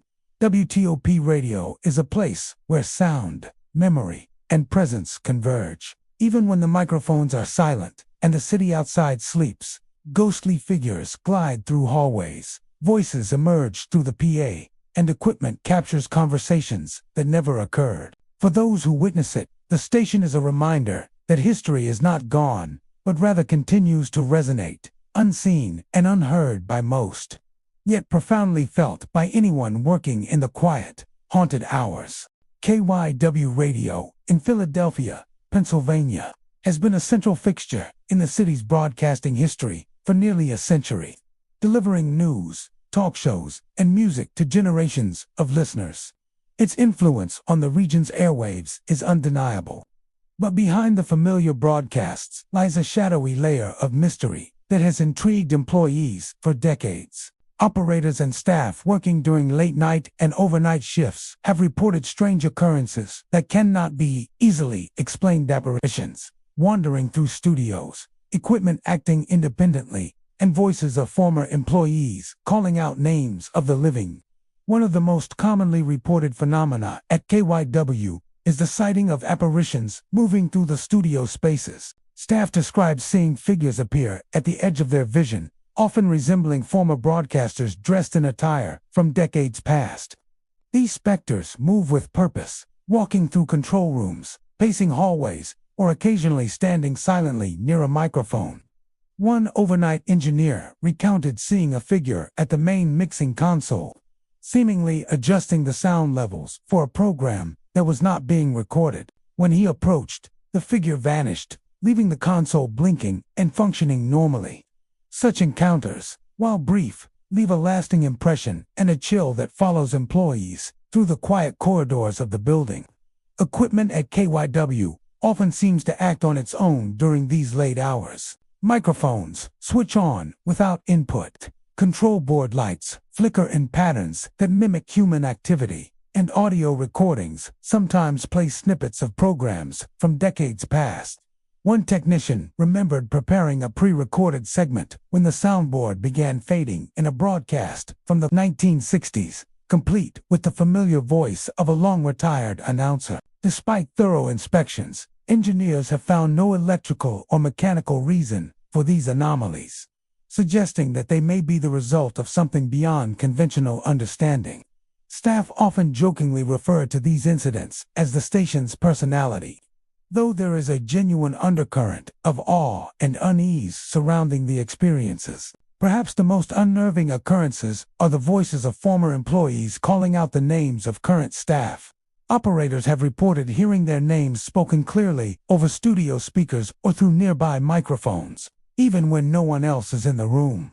These voices sometimes repeat instructions, echo fragments of old broadcasts, or simply call out names in a tone that is unmistakably familiar. One late-night DJ described hearing his own name called 3 times in succession, followed by a faint laugh. Yet when he checked the studio, he was completely alone. Attempts to record or trace these voices have failed, leaving staff with only the memory of being addressed by unseen presences. The source of these occurrences is a matter of speculation and legend among KYW employees. Many believe that the station is haunted by the spirits of former broadcasters and staff who devoted their lives to the station and cannot leave it entirely. There are stories of a beloved announcer from the 1940s who continues to host programs during the overnight hours, adjusting levels and cueing music as if guiding the station from beyond the grave. Others suggest that the building itself has absorbed the energy of decades of broadcasting, retaining echoes of conversations, music, and announcements that occasionally manifest in the form of voices, apparitions, and moving equipment. Paranormal investigators who have visited KYW note the presence of electromagnetic fluctuations, temperature anomalies, and unexplained audio readings consistent with locations reputed to have spiritual activity. Employees who witness these events firsthand describe a range of emotions, from fear to fascination. One overnight producer recalled entering the main studio to find the microphone lights blinking rhythmically, as if someone was performing a broadcast without a body present. Another described seeing a shadow cross the hallway, pause briefly as though observing, and then disappear into a corner of the station. Many employees have learned to navigate these experiences with a mixture of caution and respect, acknowledging that the building holds layers of history that may sometimes communicate in ways that defy explanation. Listeners, to occasionally report unusual occurrences during broadcasts, though these experiences are less frequent. Some have described hearing faint voices layered beneath music or announcements, snippets of long-retired programs, or sudden laughter during quiet segments. While technical issues can explain some anomalies, the specificity and human quality of many reports suggest a presence beyond ordinary signal interference. The combination of staff accounts and listener experiences has contributed to KYW's reputation as a station where the past lingers in subtle yet persistent ways. The lore surrounding KYW has become a part of the station's identity.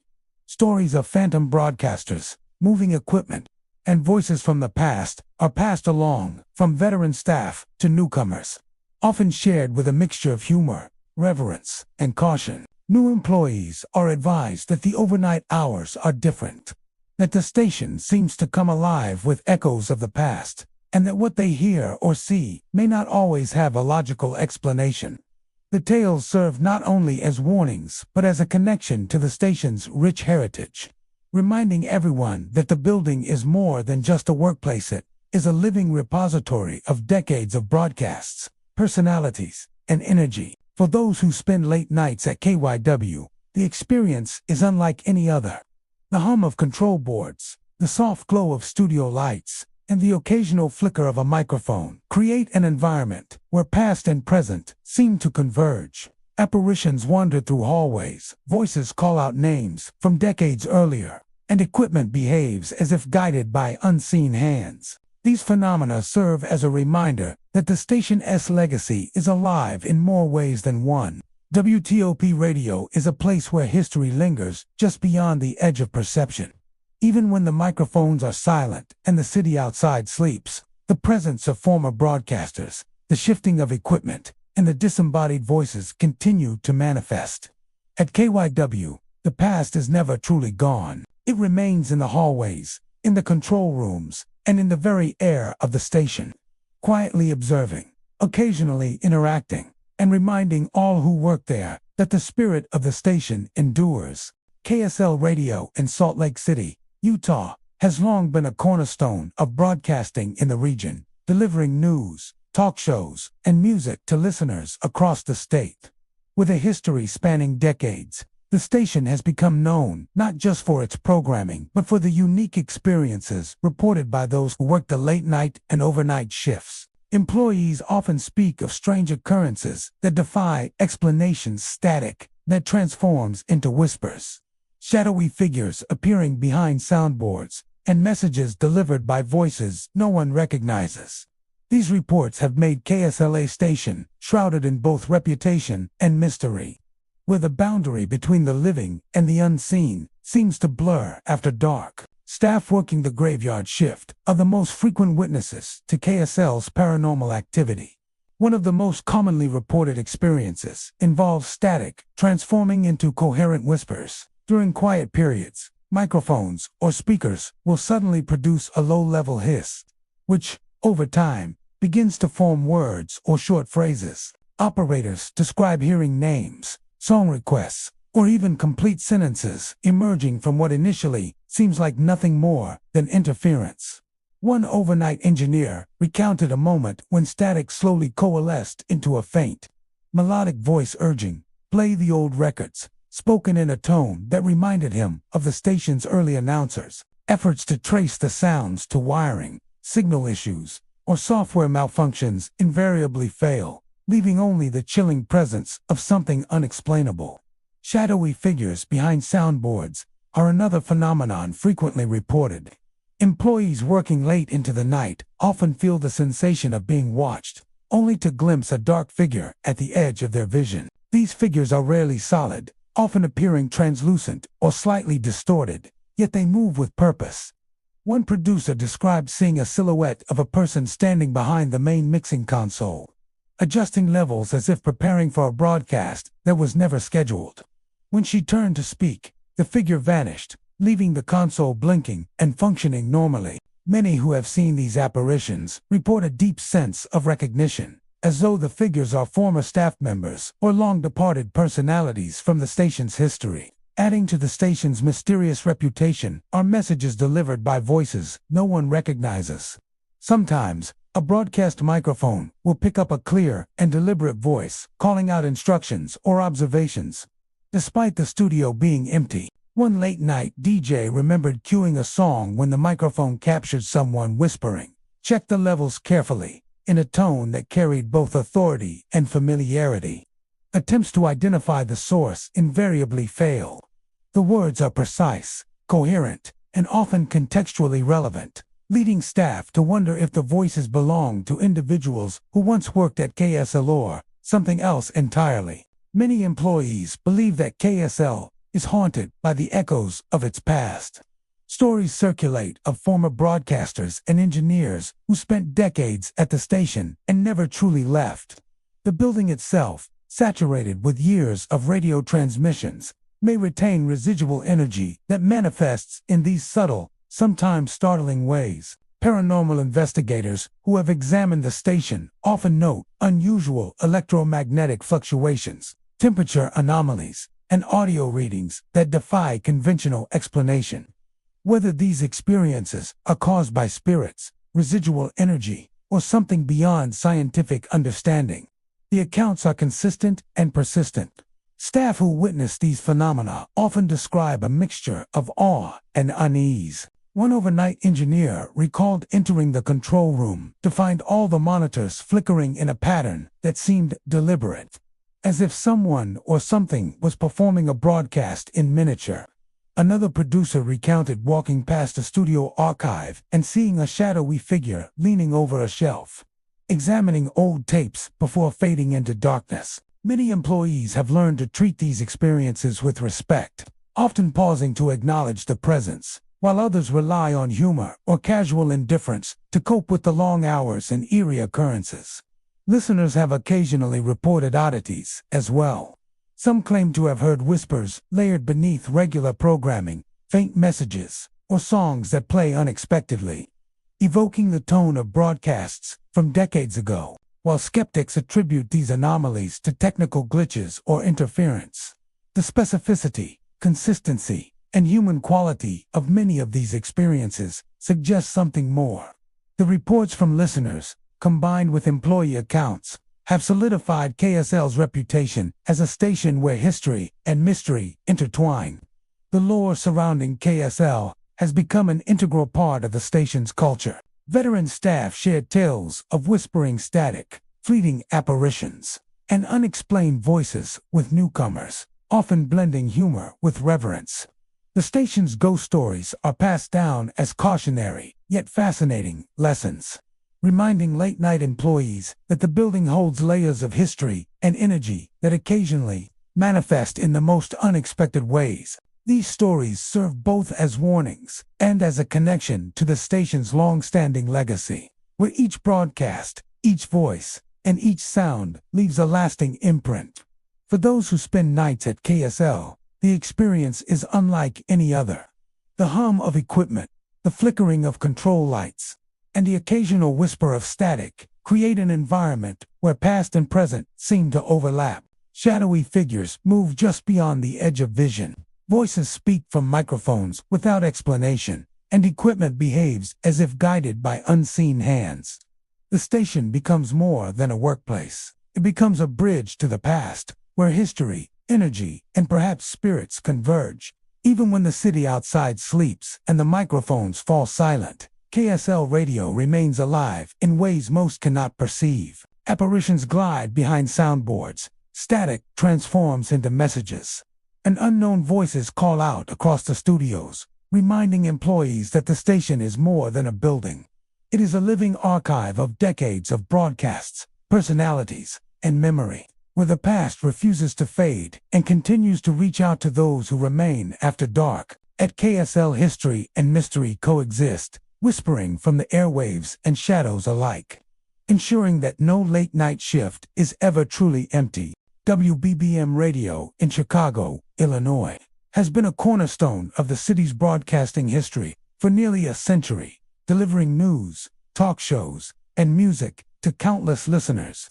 Known for its professionalism and influence in the media landscape, the station carries a reputation that extends beyond its programs. Behind the polished broadcasts and busy newsroom, employees working the late-night and overnight shifts have reported experiences that defy explanation. Phantom footsteps echoing through empty hallways, microphones capturing faint voices from decades past, and unusual interference during live broadcasts that seems deliberate rather than accidental. These incidents have contributed to WBBM's reputation as a station haunted by the echoes of its own history.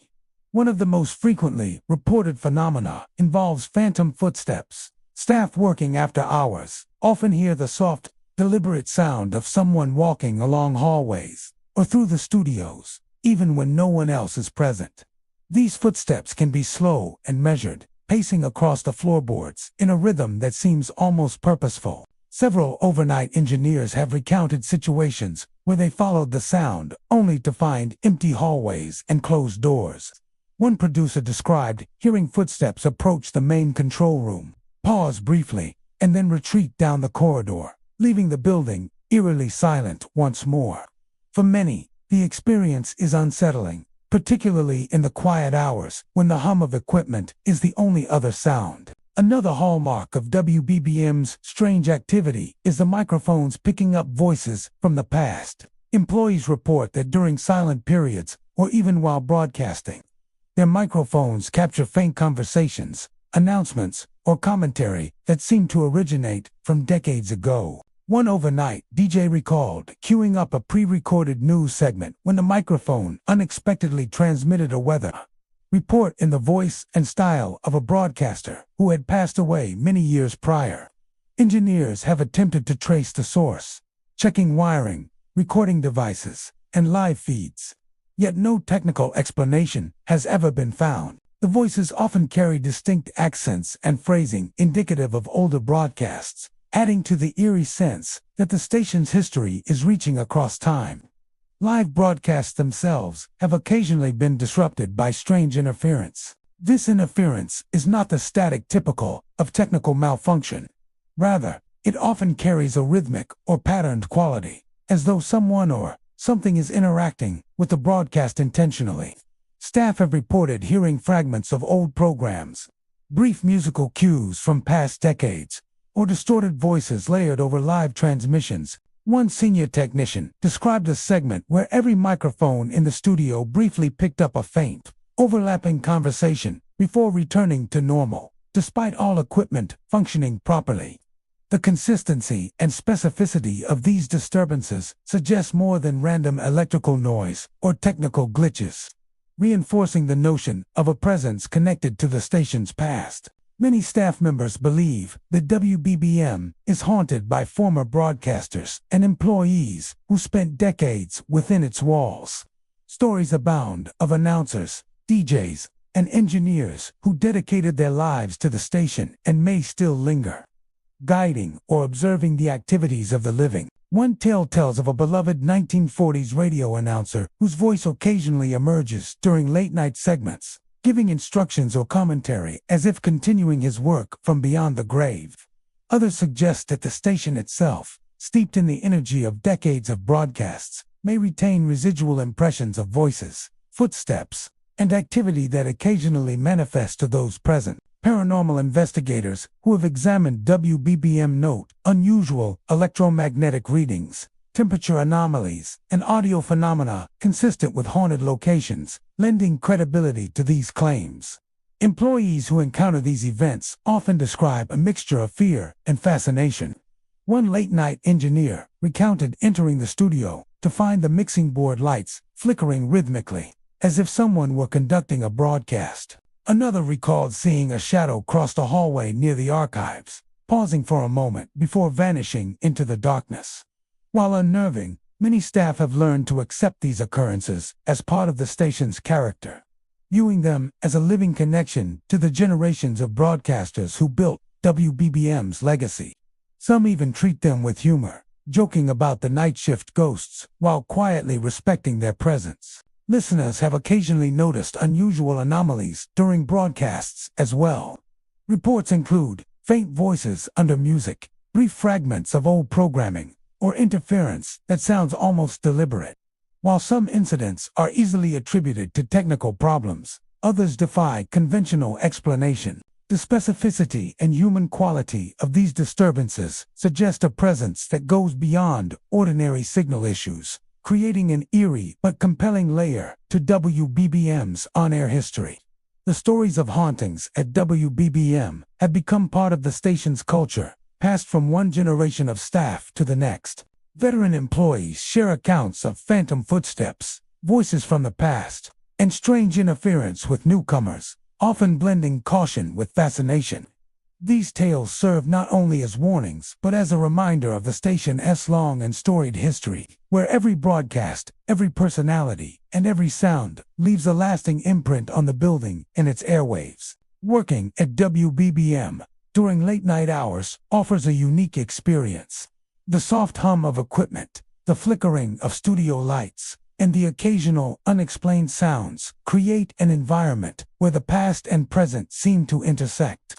Phantom footsteps echo along empty corridors, voices carry messages from decades ago, and interference disrupts broadcasts in ways that cannot be explained by ordinary technical issues. For staff, the building becomes more than a workplace. It becomes a living archive of memories and energy, where the echoes of former broadcasters continue to leave their mark.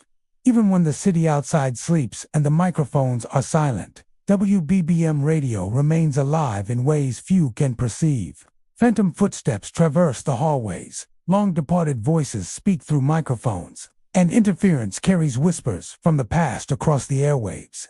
At WBBM, history is not gone, it lingers in the walls, in the equipment, and in the very air, reminding everyone who works there that the station's legacy is alive and that the voices of the past are never truly silent. KNX Radio, in Los Angeles, California, has long been one of the city's most prominent broadcasting stations, delivering news, talk shows, and live coverage to listeners across the region. With a history spanning decades, the station has become a hub not only of information, but also of stories that blur the line between reality and the unexplained. Employees who work during the late night and overnight hours often report unusual phenomena that cannot be easily explained. Apparitions appearing in studios, ghostly laughter echoing through empty rooms, and disembodied voices giving instructions during recordings. These occurrences have created a unique aura around KNX, one that combines the legacy of its past with the mysterious energy that lingers in its walls. One of the most commonly reported experiences at KNX involves apparitions appearing in the studios. Staff describe seeing figures, often semi-transparent, moving through control rooms, walking past microphones, or standing silently near equipment. One overnight engineer recounted entering the main studio to find a figure adjusting levels on the mixing board, as though preparing for a broadcast that wasn't scheduled. When he stepped closer, the figure vanished, leaving the room entirely empty and the equipment functioning normally. Other employees have described seeing figures pacing hallways, disappearing into shadows, or standing in the corners of empty studios.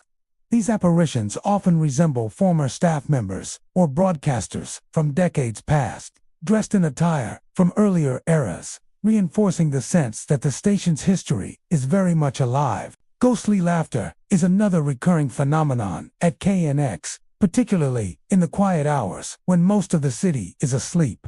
Employees working late at night report hearing faint laughter echoing through empty rooms, hallways, and studio corridors. The laughter is often described as playful, sometimes teasing, yet it carries a weight of familiarity, as if it belongs to individuals who once walked the station's halls. One DJ recalled finishing a segment and hearing laughter drifting from the archive room.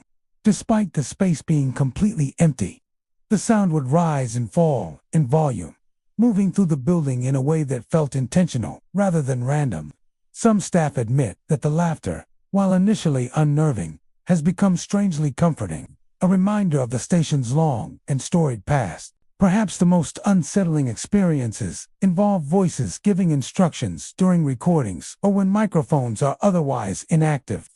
Late-night staff report hearing clear, deliberate directions, just this level, check that feed, cue the music delivered by voices that are not present in the studio. One producer described cueing a pre-recorded segment when the microphone suddenly picked up a voice saying, "Bring up the volume on track 3, despite the studio being empty. Attempts to trace these occurrences to faulty equipment, interferences, or pranksters have consistently failed, leaving staff with the eerie realization that these voices are communicating independently of any human source. The instructions are often precise, contextually relevant, and sometimes eerily reminiscent of the tones and cadences used by broadcasters from previous decades.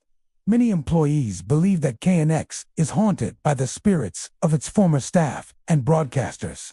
Stories circulate of announcers, engineers, and producers who spent decades in the building, unable or unwilling to leave. Their energy, it is said, may linger in the studio's hallways and control rooms, manifesting as apparitions, laughter, and disembodied instructions.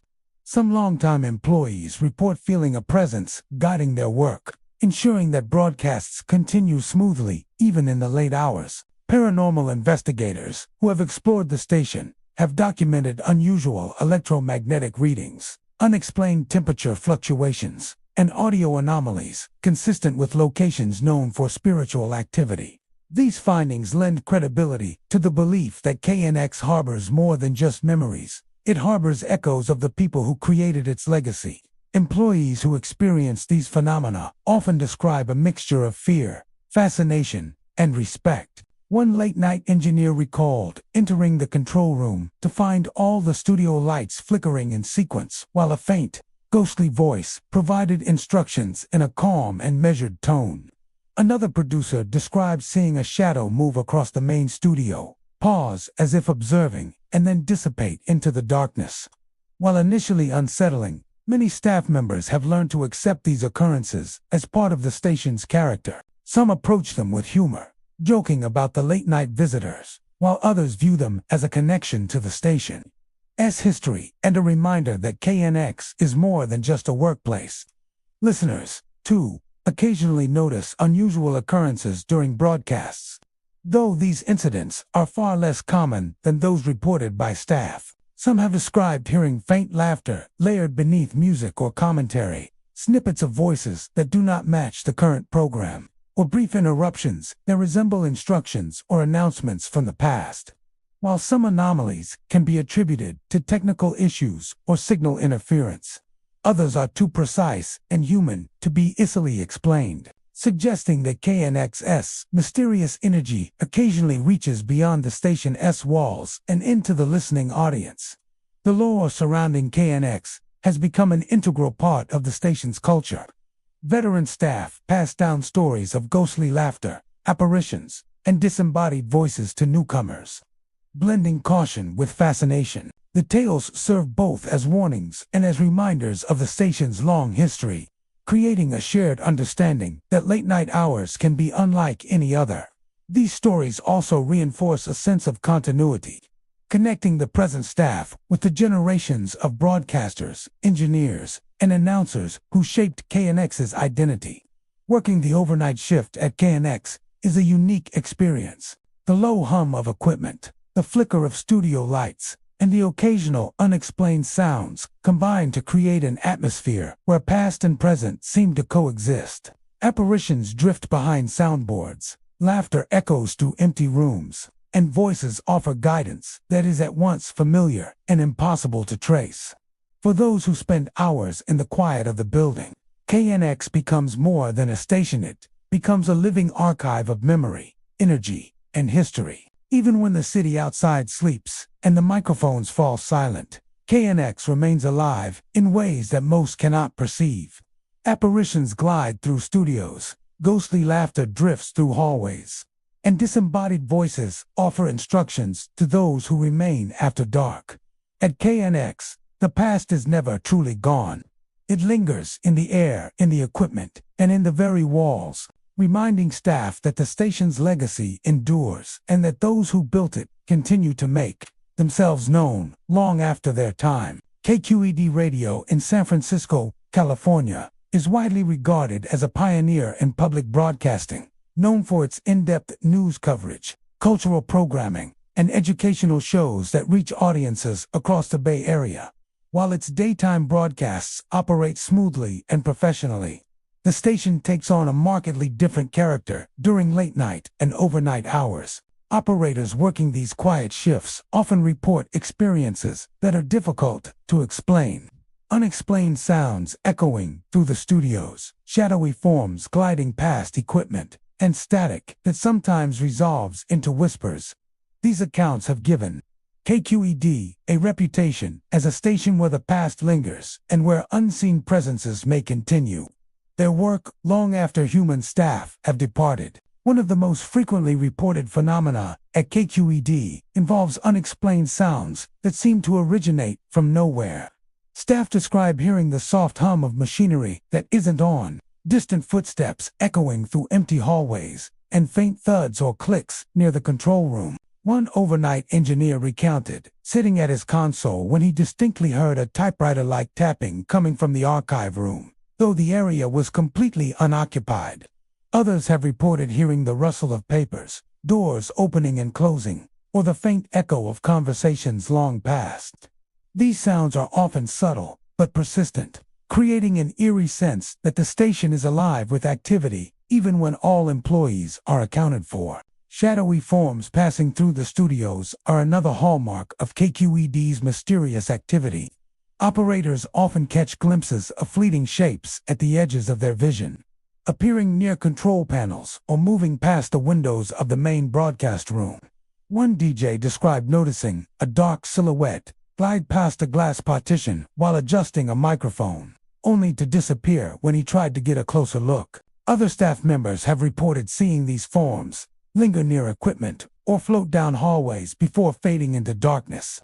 These apparitions are rarely threatening but leave a lasting impression, as if the energy of former staff or visitors continues to inhabit the station.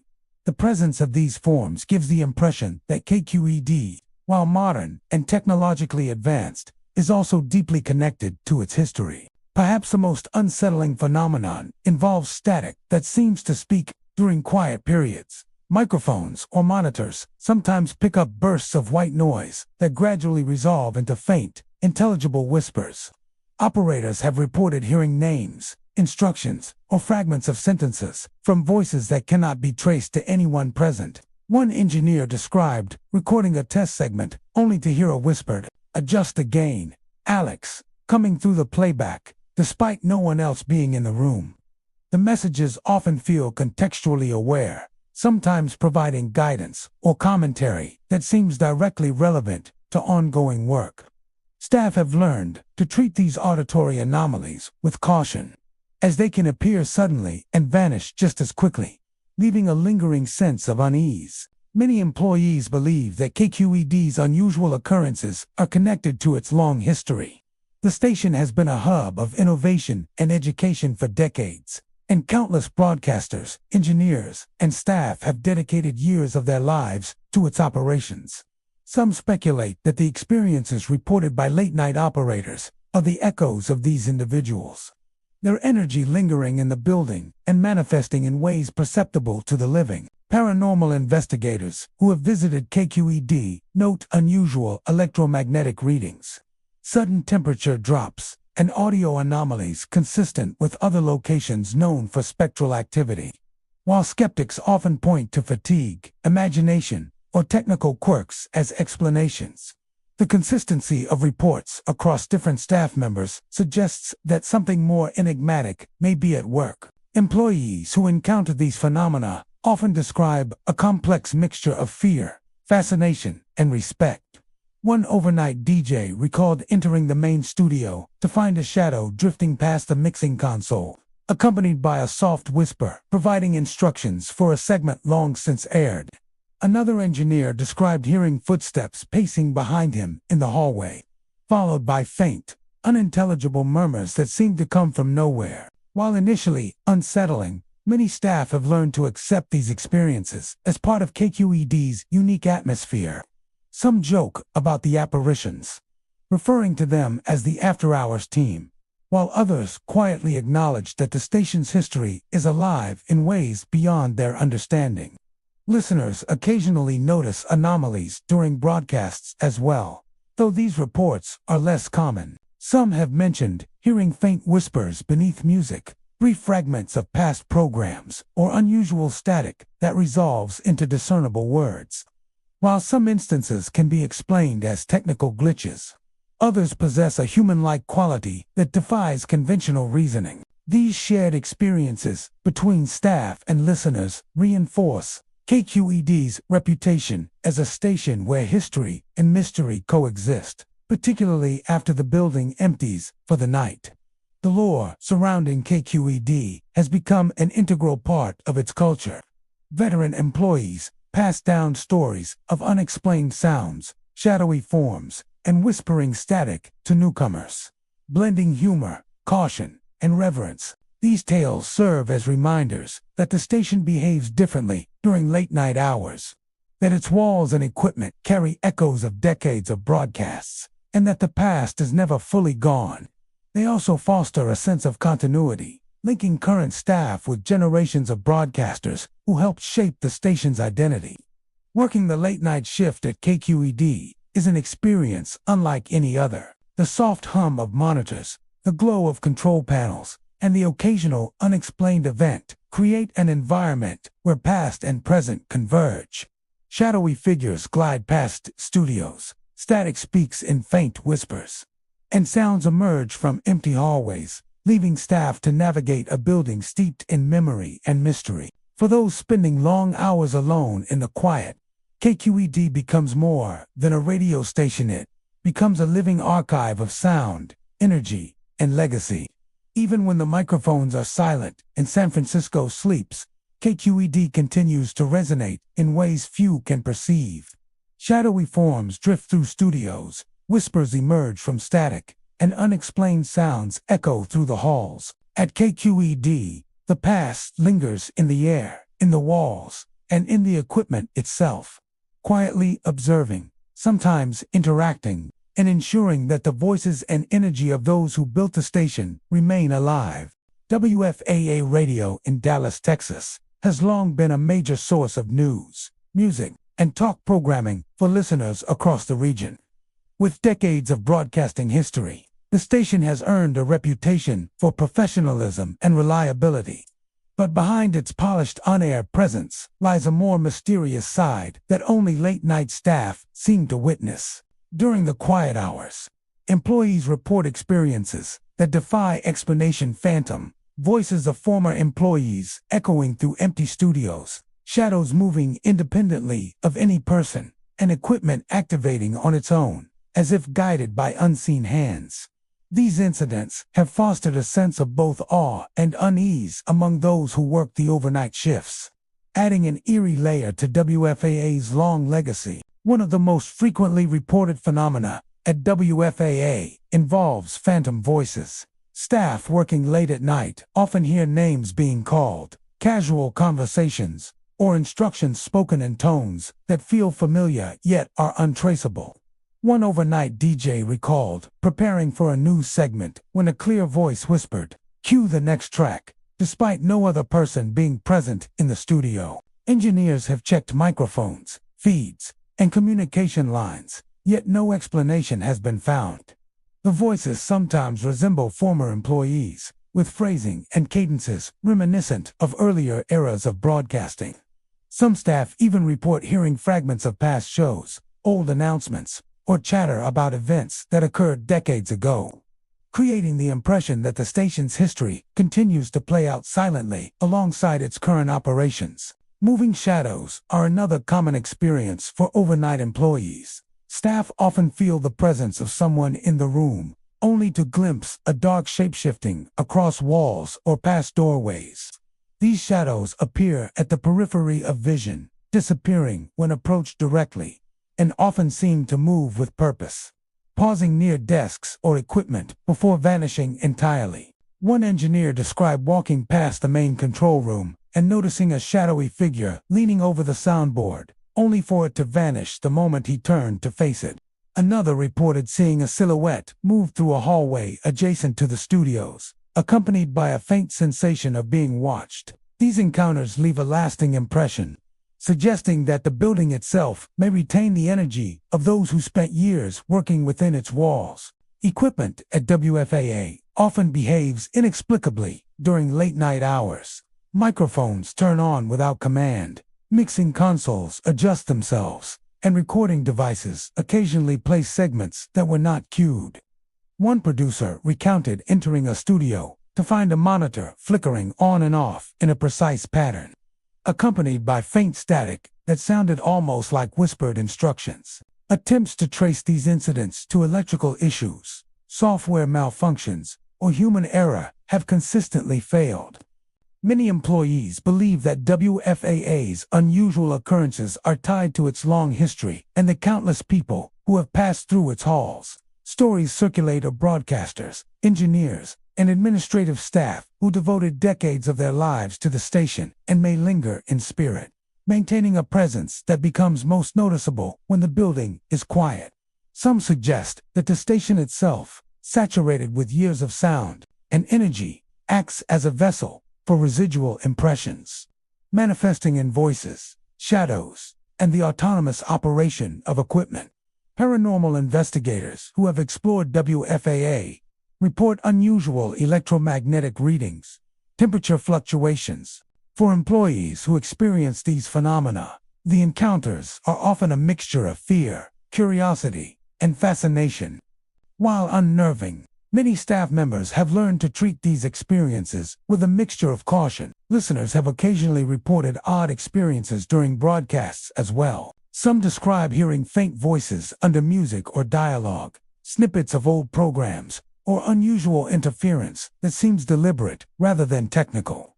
While some anomalies may be attributed to equipment issues, others are too specific and human to be explained by normal interference. These shared experiences between staff and listeners contribute to WFAA's reputation as a station where history and mystery coexist. creating an atmosphere that reaches beyond the station's walls and into the airwaves. The lore of WFAA has become a part of the station's culture. These stories remind staff that the overnight hours are different, that the station behaves in ways that challenge ordinary perception, and that the past continues to resonate within the building. The tales also reinforce a sense of connection to the station's long-standing legacy, where every broadcast, every personality, and every sound contributes to the energy that lingers in the studios. Working the late-night shift at WFAA is an experience unlike any other. The hum of electronics, the soft glow of studio lights, and the occasional unexplained sounds create an environment where past and present intersect. Shadows move independently of human presence, phantom voices call out instructions, and equipment operates as though guided by invisible hands. For those who spend hours in the quiet of the building, WFAA becomes more than a workplace. It becomes a living archive of memory, energy, and history. Even when the microphones are silent and the city outside sleeps, WFAA continues to live in ways most cannot perceive. Voices of the past echo through the studios, shadows drift along hallways, and equipment acts independently, reminding staff that the station's history is never truly gone. At WFAA, the past lingers in the air, in the technology, and in the very walls, quietly observing, occasionally interacting, and leaving its mark long after the broadcast day has ended. WMAL Radio in Washington, D.C. has been a cornerstone of broadcasting for decades, providing news, talk shows, and music to countless listeners in the nation's capital. Its reputation for professionalism and high-quality programming is well known. But behind the polished broadcasts and busy newsroom lies a layer of mystery that only late-night employees seem to witness. Staff working overnight and graveyard shifts report encounters that defy explanation. Apparitions moving through the control room, ghostly chatter on the airwaves, and faint music from decades-old recordings playing spontaneously. These incidents have left employees with a mixture of awe, curiosity, and unease, adding an unusual and haunting layer to WMAL's long history. One of the most frequently reported phenomena at WMAL involves apparitions crossing the control room. Late-night operators often see figures gliding silently across the studio floor, sometimes pausing near equipment or microphones as if observing the ongoing work. One engineer described walking into the main control room and noticing a semi-transparent figure adjusting the dials on the mixing board. When he stepped closer to investigate, the figure simply vanished, leaving only the faint hum of equipment behind. Other employees have reported seeing silhouettes pacing through the hallways, lingering near the archives, or disappearing through walls. Many of these apparitions resemble former employees or broadcasters dressed in clothing from past decades, giving the impression that the station's history is still very much alive within its walls. Ghostly chatter on the airwaves is another common occurrence. During quiet segments, especially late at night, operators have reported hearing voices speaking in conversational tones, sometimes providing commentary or instructions. One overnight DJ recalled cueing a pre-recorded segment when a faint voice emerged from the studio speakers, discussing topics from decades ago.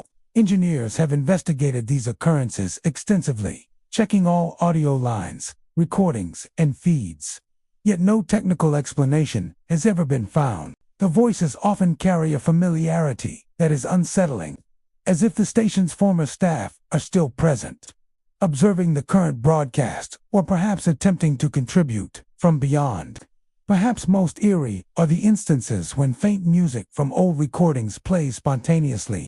Staff report hearing classic songs, jingles, or news segments from decades past without any cue or playback. One producer described preparing a live segment when the studio monitors suddenly filled with the sound of a broadcast from the 1960s, complete with the distinctive voice of a former announcer. The audio would play for only a few minutes before fading into silence, leaving staff to question whether it was a glitch or something far stranger. Attempts to replicate or record these occurrences have failed, adding to the mystery. Many employees believe these spontaneous broadcasts are echoes of the station's past, replaying at random as residual energy or perhaps guided by unseen presences. Employees who experience these phenomena often report a mix of fear, fascination, and respect.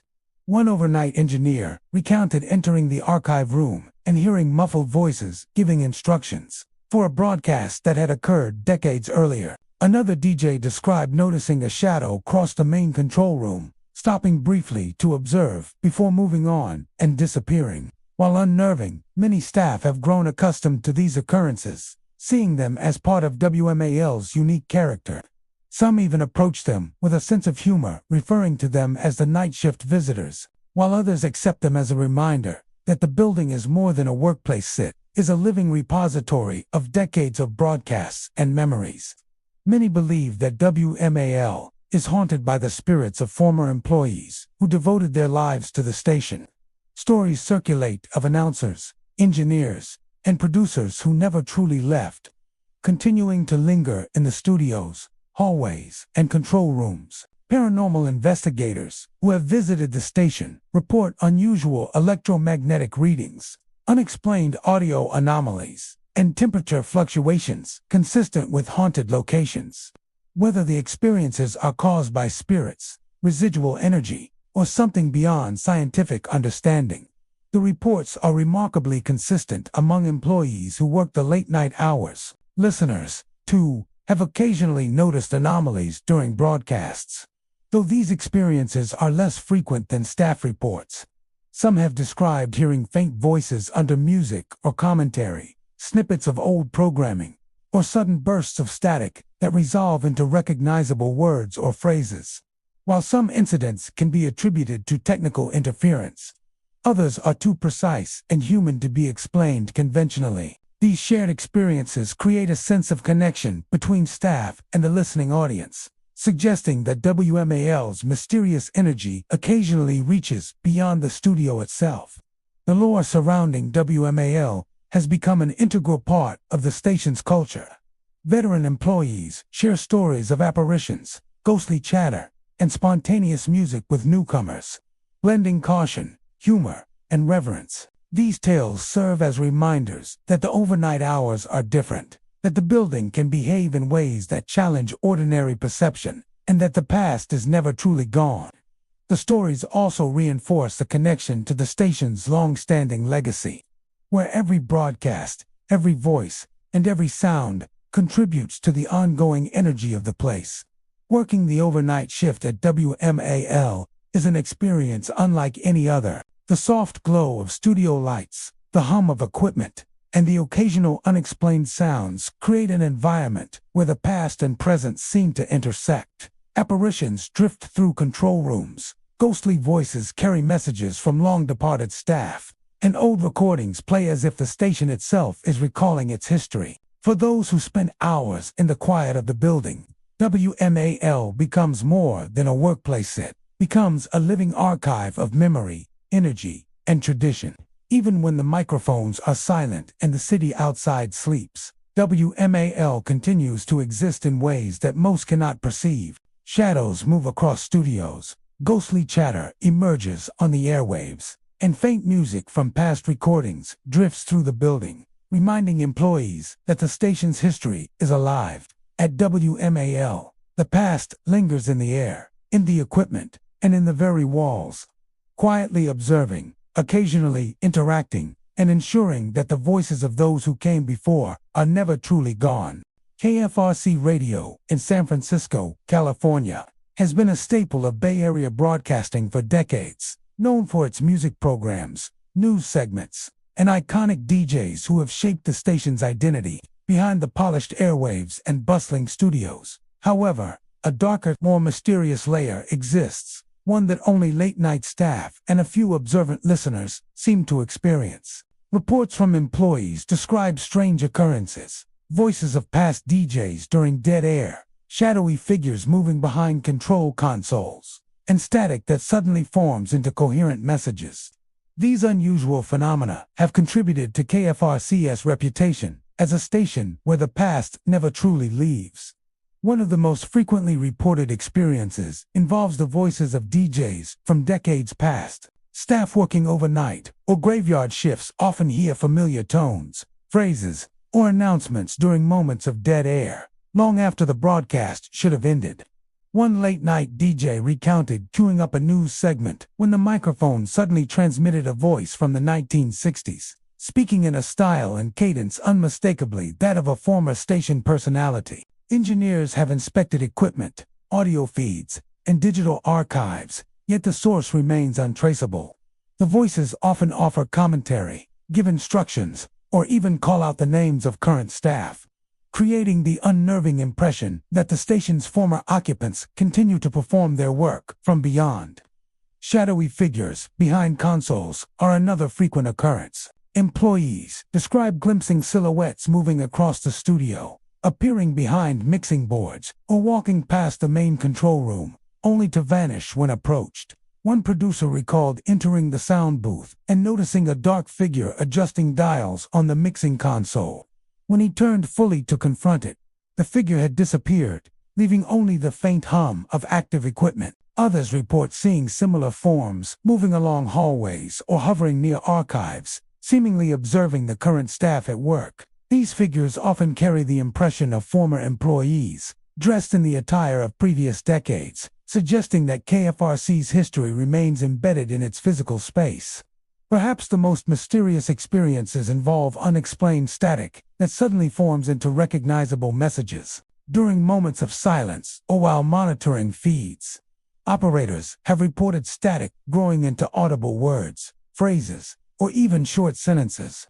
One overnight engineer describes sitting at the console when static gradually shaped itself into a voice saying, "Check the levels, cue the next song," in a tone that mimicked the precision of a veteran DJ. Attempts to reproduce or record these phenomena are rarely successful, leaving employees with fleeting yet unforgettable encounters. The messages often appear contextually relevant, as if guiding or interacting with the staff in real time. Many staff believe that KFRC is haunted by the lingering presence of past broadcasters. Stories circulate of DJs, engineers, and announcers who spent decades shaping the station's legacy and may continue to inhabit its halls. Paranormal investigators who have explored the building report unusual electromagnetic activity, sudden temperature fluctuations, and audio anomalies consistent with locations known for spectral occurrences. Whether these events are caused by spirits, residual energy, or something beyond scientific understanding, they leave a consistent impression on those who witness them. The station, it seems, is alive with echoes of its own past. Employees who witness these phenomena often experience a combination of fear, fascination, and reverence. One overnight DJ recalled the studio lights flickering in tandem, with faint whispers giving instructions for a broadcast that had occurred decades earlier. Another producer described seeing a shadow pass silently behind the main control board, observing before dissolving into nothing. While unnerving, many staff have learned to accept these occurrences as part of KFRC's character, treating them with a mixture of humor and respect. Some jokingly referred to the night shift guests, while others quietly acknowledge that the station's long history continues to assert its presence, especially in the quiet hours. Listeners have occasionally reported anomalies during broadcasts, though these events are less frequent than staff encounters. Some describe hearing faint voices beneath music or commentary, snippets of long-ago programming, or static that resolves into words. While technical glitches can explain some anomalies, the specificity and human quality of others suggests something more. These shared experiences reinforce KFRC's reputation as a station where the past and present overlap, and where the history of broadcasting seems to leave a tangible impression on the airwaves. The lore surrounding KFRC has become an integral part of the station's culture. Veteran employees pass down stories of ghostly DJs, shadowy figures, and speaking static to new staff, blending humor, caution, and awe. These tales remind late-night workers that the station behaves differently in the quiet hours, that its walls hold echoes of decades of broadcasts, and that the past is never truly gone. The stories also create a sense of continuity. connecting current staff with the generations of broadcasters who shaped KFRC's identity. Working overnight at KFRC offers an experience unlike any other. The low hum of equipment, the glow of control panels, and occasional unexplained sounds combine to create an environment where the past and present coexist. Shadowy figures drift behind consoles, ghostly voices speak through dead air, and static delivers messages from unknown sources. For those who spend hours alone in the studios, KFRC becomes more than a workplace, becomes a living archive of memory and energy, a place where history, mystery, and the echoes of past employees intersect in real time. Even when the microphones fall silent and the city outside sleeps, KFRC continues to resonate in ways few can perceive. Voices from past DJs drift across the studios, shadowy figures glide behind equipment, and static forms words and phrases with uncanny precision. At KFRC, the past lingers not only in the memories of its staff, but in the very air walls and equipment, ensuring that the station's legacy endures and that the voices of those who shaped it continue to be heard long after their time. WABC Radio in New York City has long been a pillar of broadcasting, delivering news, talk shows, and music to millions of listeners throughout the metropolitan area. The station's history spans decades, and its influence on American radio is undeniable. Yet, beneath the polished broadcasts and bustling newsroom lies a layer of mystery that only a few late-night staff and engineers have experienced firsthand. Employees report encounters that defy conventional explanation, phantom broadcasters appearing in studios, unexplained technical malfunctions disrupting equipment, and voices emerging from silent microphones or control panels. These unusual occurrences have contributed to WABC's reputation as a station where the past never truly leaves, and where the echoes of former staff continue to make themselves known. One of the most common phenomena involves sightings of phantom broadcasters. Late-night operators and engineers describe figures appearing near microphones, standing behind soundboards, or pacing the studios as if preparing for a live segment. One overnight DJ recounted entering the main studio to find a translucent figure adjusting dials and leaning toward the microphone. As though mid-broadcast, when he called out, the figure vanished, leaving the equipment untouched and functioning normally. Other staff have seen similar silhouettes drifting across hallways, pausing near desks or equipment, and disappearing when approached. These apparitions often resemble former announcers or engineers, dressed in attire characteristic of past decades, suggesting that the station's history continues to linger in the present. Unexplained technical malfunctions are another hallmark of WABC's paranormal activity. Microphones will sometimes activate without command, mixing boards adjust themselves, and monitors flicker, despite no one touching the equipment. One overnight producer described preparing a pre-recorded segment when all the studio monitors suddenly went black and then returned to life in a precise pattern, as though someone invisible were operating them intentionally. Engineers have meticulously checked the wiring, software, and feeds, but no conventional cause has been identified. The malfunctions often occur during quiet hours when few employees are present, enhancing the sense of a deliberate, unseen presence within the building. Perhaps the most unsettling experiences involve voices speaking through equipment that appears silent during periods of dead air or routine maintenance. Microphones and speakers sometimes transmit clear, coherent words or phrases with no discernible source. One engineer recalled sitting alone in the control room when a voice emerged from the microphone, instructing him to adjust the feed in a tone unmistakably professional, yet from no one present. On other occasions, staff report hearing fragments of past broadcasts, old jingles, or conversations that echo events from decades prior. Attempts to record or trace these occurrences have often failed, leaving employees with fleeting yet unforgettable encounters that reinforce the feeling of a lingering presence. Many employees believe that WABC is haunted by the spirits of former broadcasters who dedicated their lives to the station. Stories circulate of announcers, engineers, and other staff who never fully left, remaining attached to the building and its equipment.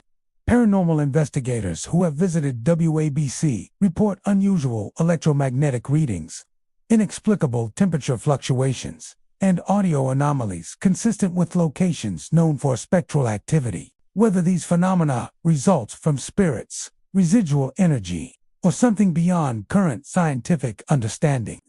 The accounts are remarkably consistent among staff who work overnight shifts. Employees who witness these events often describe a mixture of fear, curiosity, and respect. One late-night DJ described entering the studio to find the lights flickering and a faint voice giving instructions on a segment scheduled decades ago. Another engineer recalled seeing a shadow move deliberately behind a mixing board, pause briefly as if observing, and then disappear into thin air.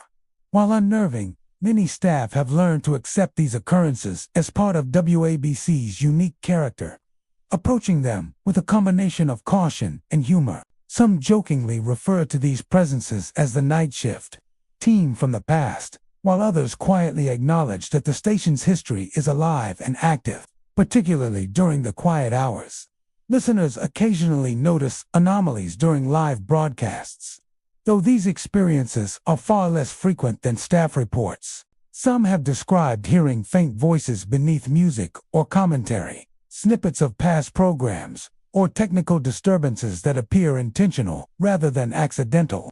While some of these incidents may be attributed to equipment issues, others carry a distinctly human quality that defies conventional explanation. These shared experiences strengthen WABC's reputation as a station where history and mystery intertwine, and where the building itself seems to preserve the energy of its past occupants.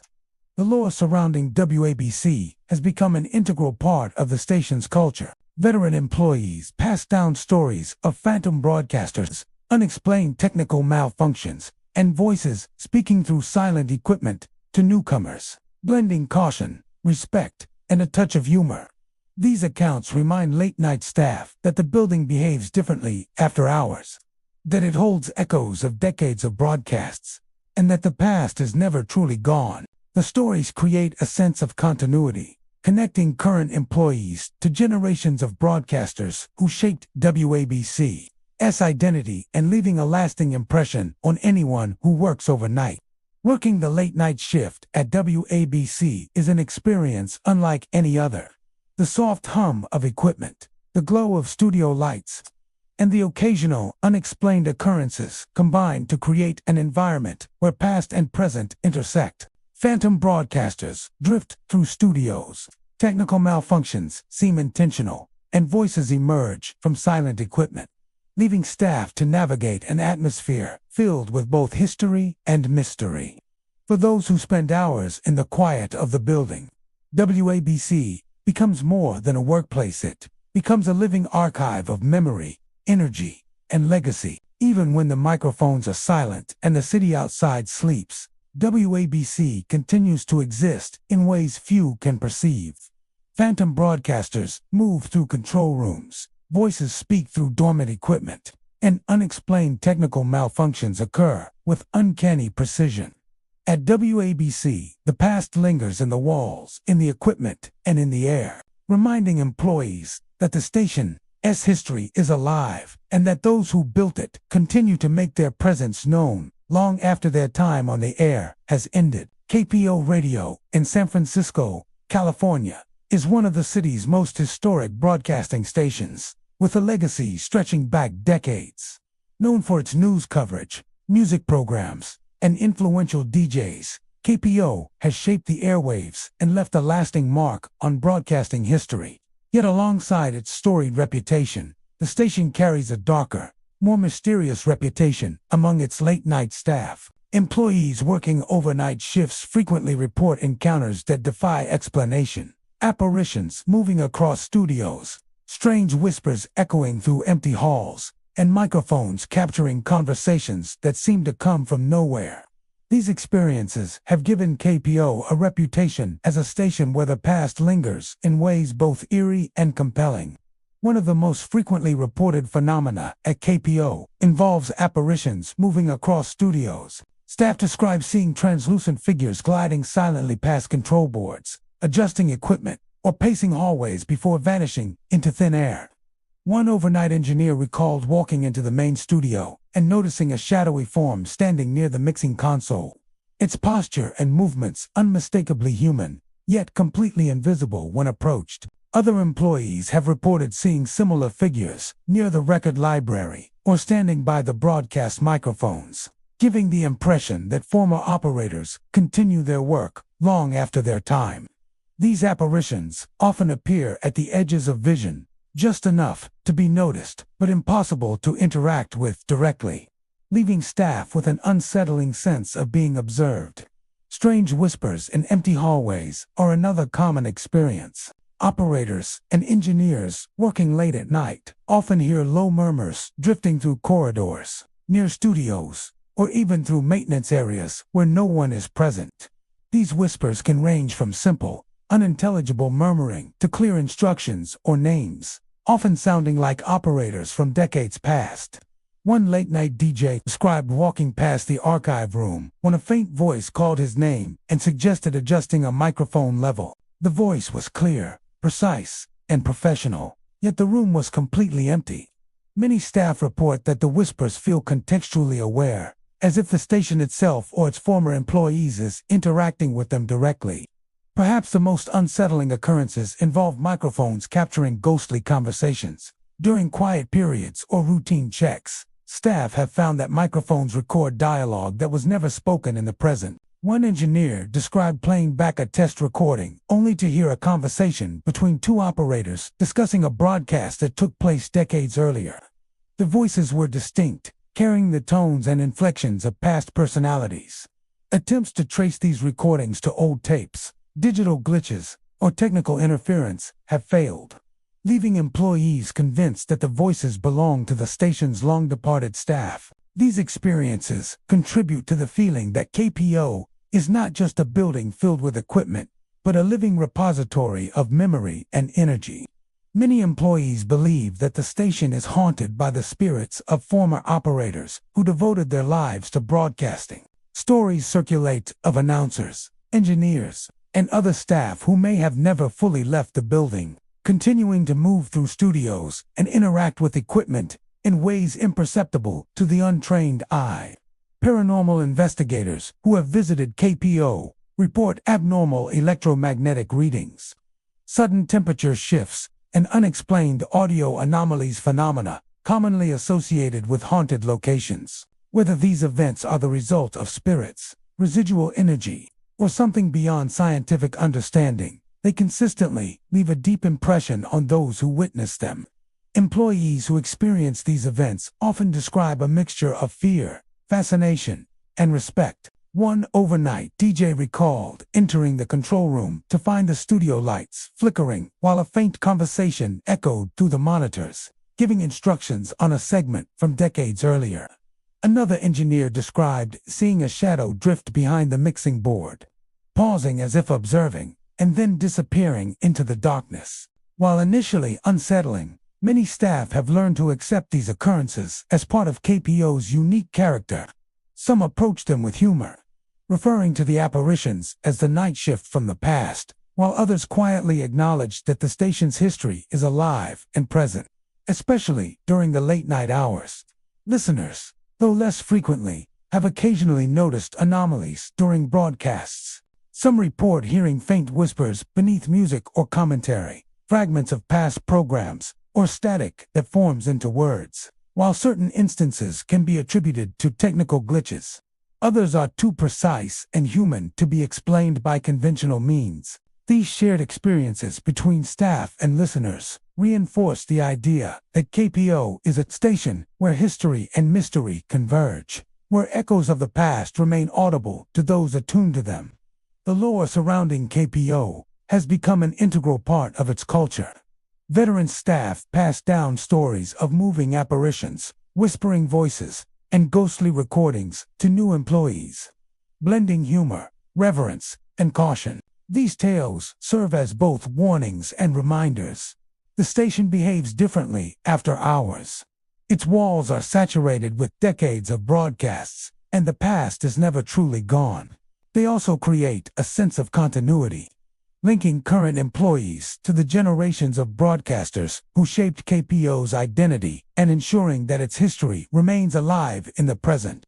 Working the overnight shift at KPO is unlike any other experience. The soft hum of equipment, the gentle glow of studio lights, and the occasional unexplained sounds create an environment where past and present intersect. Apparitions drift across studios. Whispers echo through hallways, and microphones record voices that should not exist. For staff spending long hours in solitude, KPO becomes more than a workplace sit, becomes a living archive of memory and energy, where history, mystery, and spectral presence coexist. Even when the microphones are silent and the city outside sleeps, KPO continues to resonate in ways few can perceive. Apparitions move through studios, whispers traverse empty halls, and ghostly conversations echo through dormant equipment, reminding staff that the station's legacy is alive. At KPO, the past lingers in the air, in the walls, and in the very tools of broadcasting, quietly observing, occasionally interacting, and ensuring that the voices of those who built the station are never truly gone.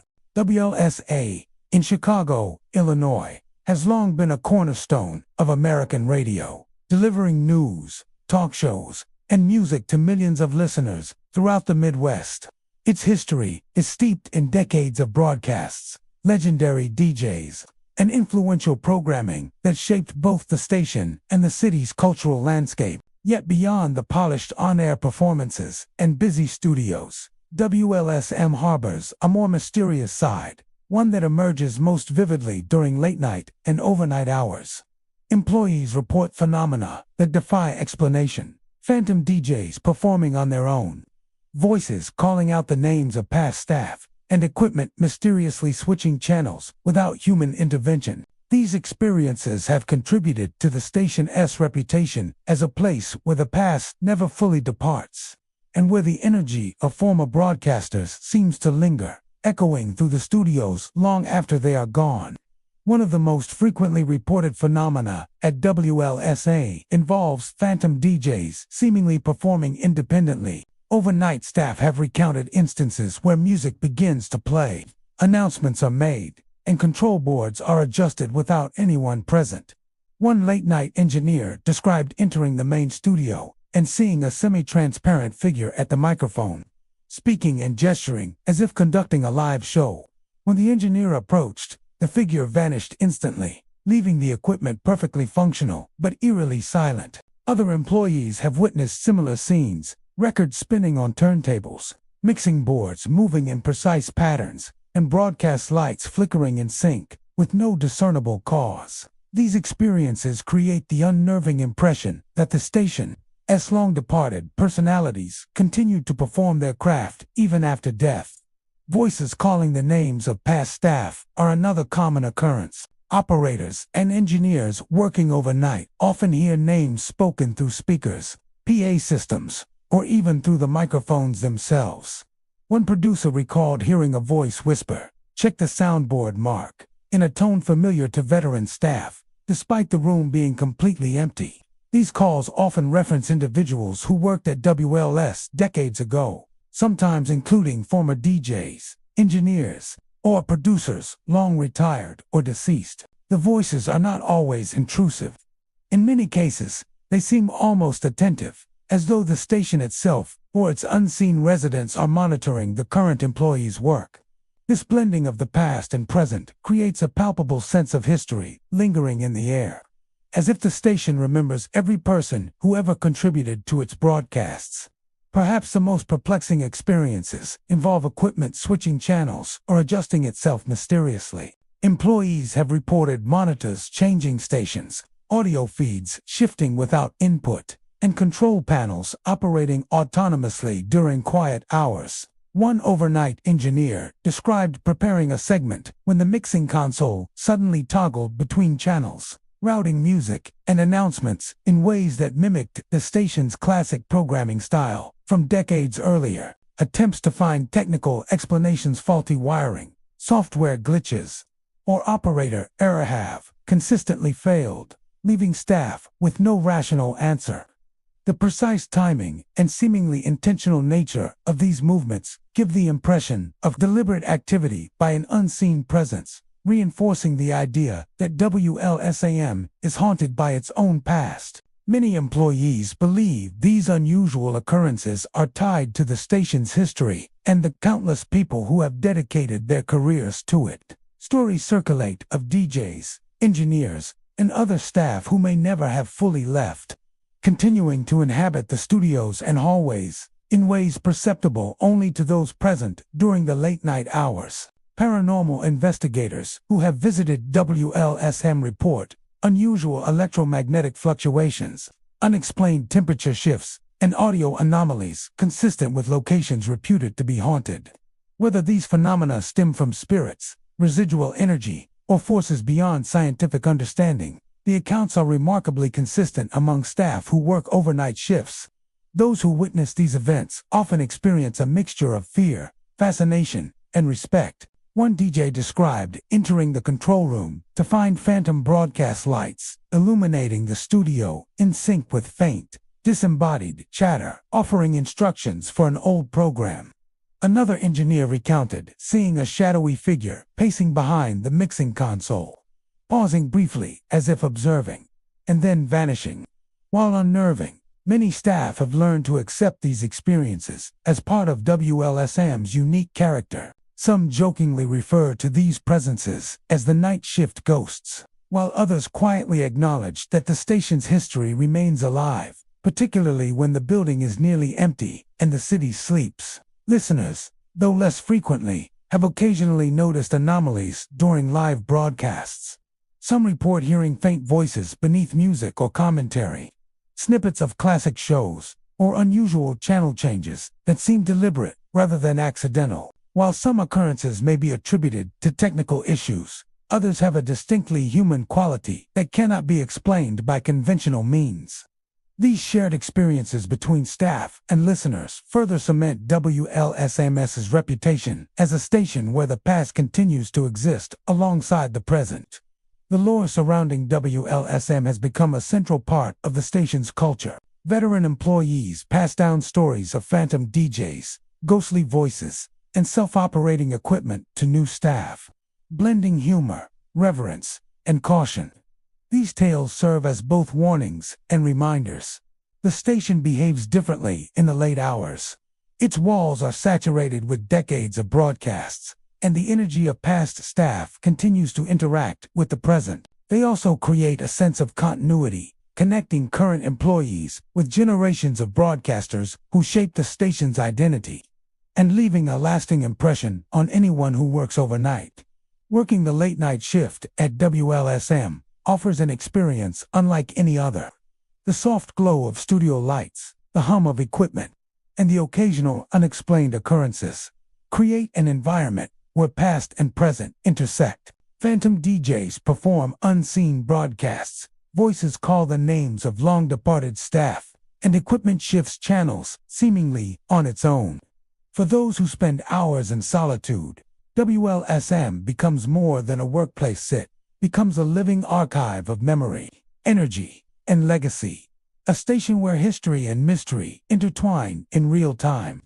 Even when the microphones are silent and the city outside sleeps, WLSM continues to resonate in ways few can perceive. Phantom broadcasters move through studios, voices echo through the halls, and equipment operates independently, reminding staff that the station's history is alive and that the presence of those who built it endures long after their voices last aired. WBAP Radio, in Fort Worth, Texas, has been a cornerstone of broadcasting in the region for decades, delivering news, talk shows, and music to listeners across North Texas. While its daytime programming runs smoothly and professionally, late-night and overnight shifts tell a very different story, one that is shrouded in mystery and unexplained occurrences. Employees working during these quiet hours often report experiences that defy explanation. Shadowy figures wandering the corridors, voices emerging during dead air, and telephones ringing when no one is on the line. These phenomena have created a reputation for WBAP as a station where the past lingers. leaving echoes of its history for those who remain after the sun sets. One of the most frequently reported phenomena involves shadowy figures moving throughout the building. Operators and engineers have described seeing dark silhouettes glide past hallways, pause near studios, and sometimes even appear behind control panels. One overnight technician recounted walking toward the main broadcast room only to notice a shadow leaning over a mixing console, as if adjusting the equipment. When he stepped closer, the figure vanished, leaving no trace except for the faint hum of machinery. Other employees report seeing similar forms near archives or hallways, sometimes accompanied by the sensation of being watched. These fleeting glimpses often suggest that former broadcasters or staff members, long since gone, may still linger, tied to the building by decades of memories and work. Voices appearing on dead air are another common occurrence at WBAP. Late-night staff frequently hear disembodied conversations, instructions, or even names of past employees over the microphones, despite no one else being present. One DJ recalled preparing for a pre-recorded segment when a voice suddenly spoke through the monitor. Calling, check the sound levels, Sarah, in a tone unmistakably professional. Engineers checked the equipment thoroughly, confirming that no one was on the line and that all feeds were properly routed. The voices are often coherent, sometimes giving instructions or referencing events from past broadcasts, creating the impression that former staff are still observing, interacting, or guiding current employees in some mysterious way. Equally eerie are the instances of telephones ringing with no one on the line. Operators report picking up the receiver only to hear silence or faint, unintelligible murmurs before the line goes dead. Sometimes these phantom calls coincide with other strange activity, such as lights flickering, equipment moving independently, or unexplained static appearing in the audio feed. One overnight engineer described multiple phone lines ringing simultaneously in an empty office, each picking up nothing but faint whispers when answered. These incidents are brief, unpredictable, and untraceable, yet they leave a lingering sense of unease, as if the station itself is reaching out to communicate in its own enigmatic way. Many staff believe that WBAP's unusual occurrences are connected to the station's long history. Over the decades, countless broadcasters, engineers, and support staff have dedicated their lives to the station, and some may have left residual energy behind.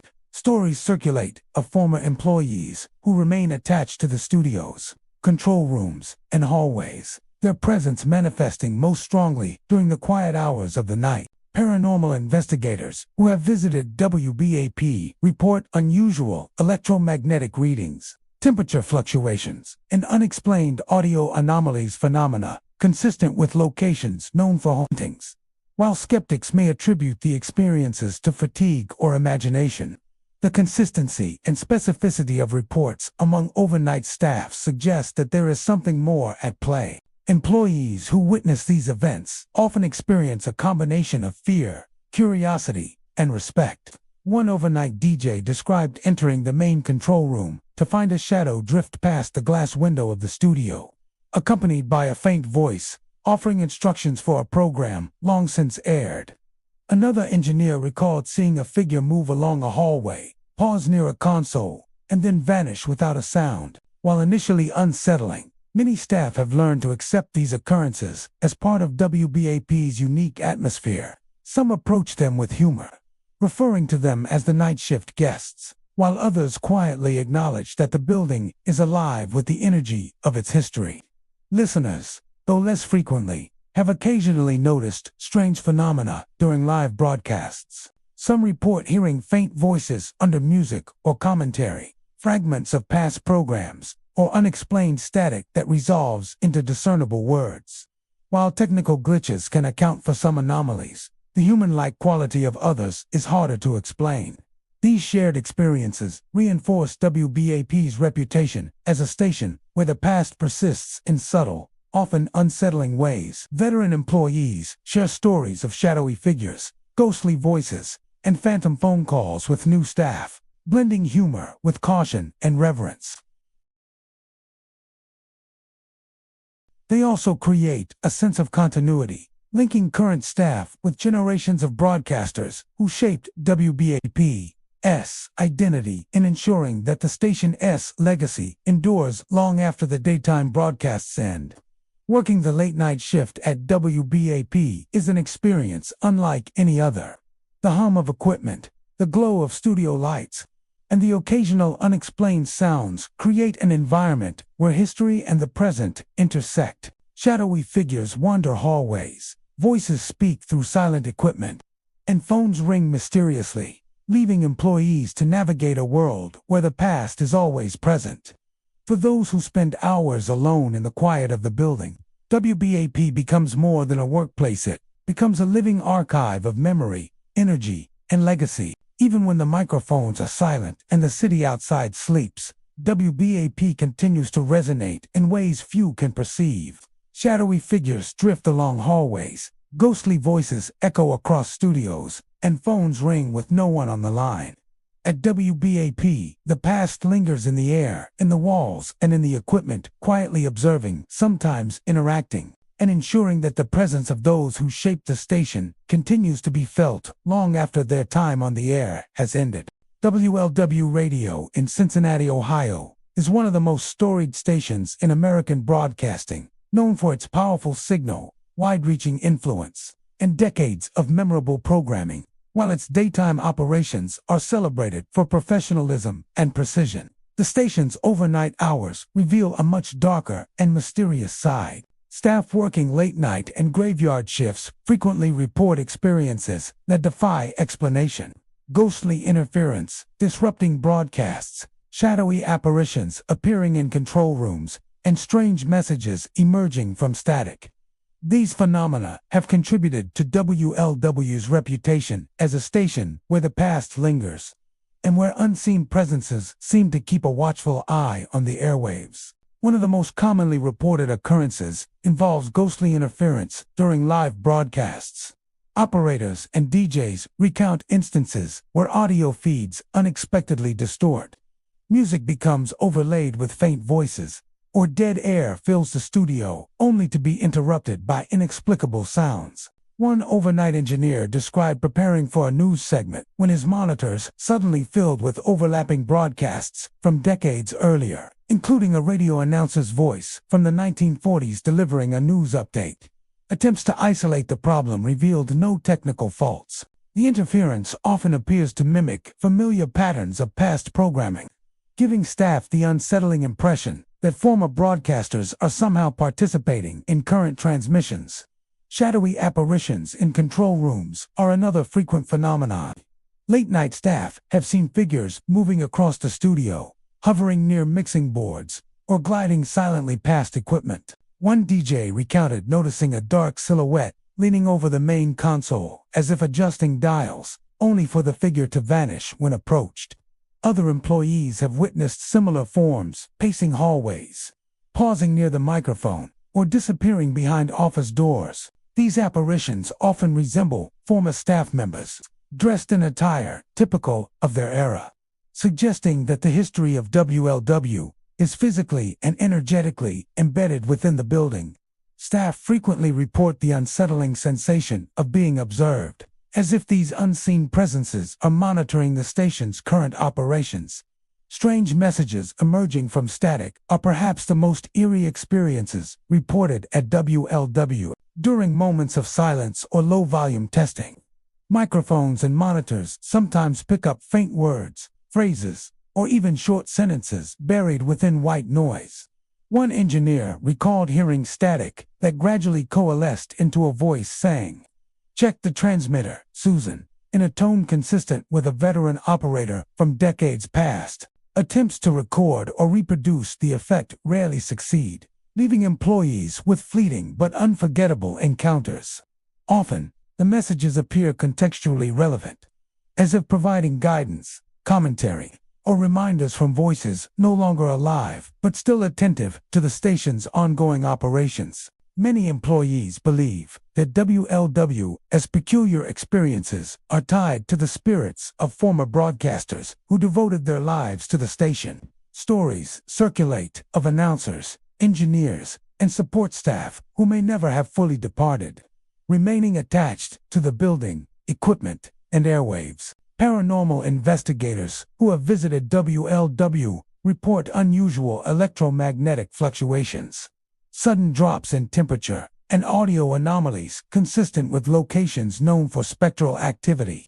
While skeptics might attribute the events to fatigue or technical quirks, the consistency and specificity of staff accounts suggest a deeper mystery at play. Employees encountering these phenomena often describe a mix of fear, curiosity, and reverence. One overnight DJ recalled entering the control room to find studio lights flickering while faint. Disembodied voices offered instructions for a broadcast that took place decades earlier. Another engineer recounted seeing a shadow drift across the floor, pause near a mixing board, and then vanish as though it had been observing the work. While initially unsettling, many staff have learned to accept these experiences as part of WLW's unique atmosphere. Some jokingly refer to the presences as the night shift from the past, while others quietly acknowledge that the station's history continues to manifest, particularly during the hours when the building is largely empty. Listeners have occasionally noticed anomalies during live broadcasts, though these experiences are less frequent than staff reports. Some describe hearing faint voices beneath music or commentary, snippets of past programming, or static that forms into words.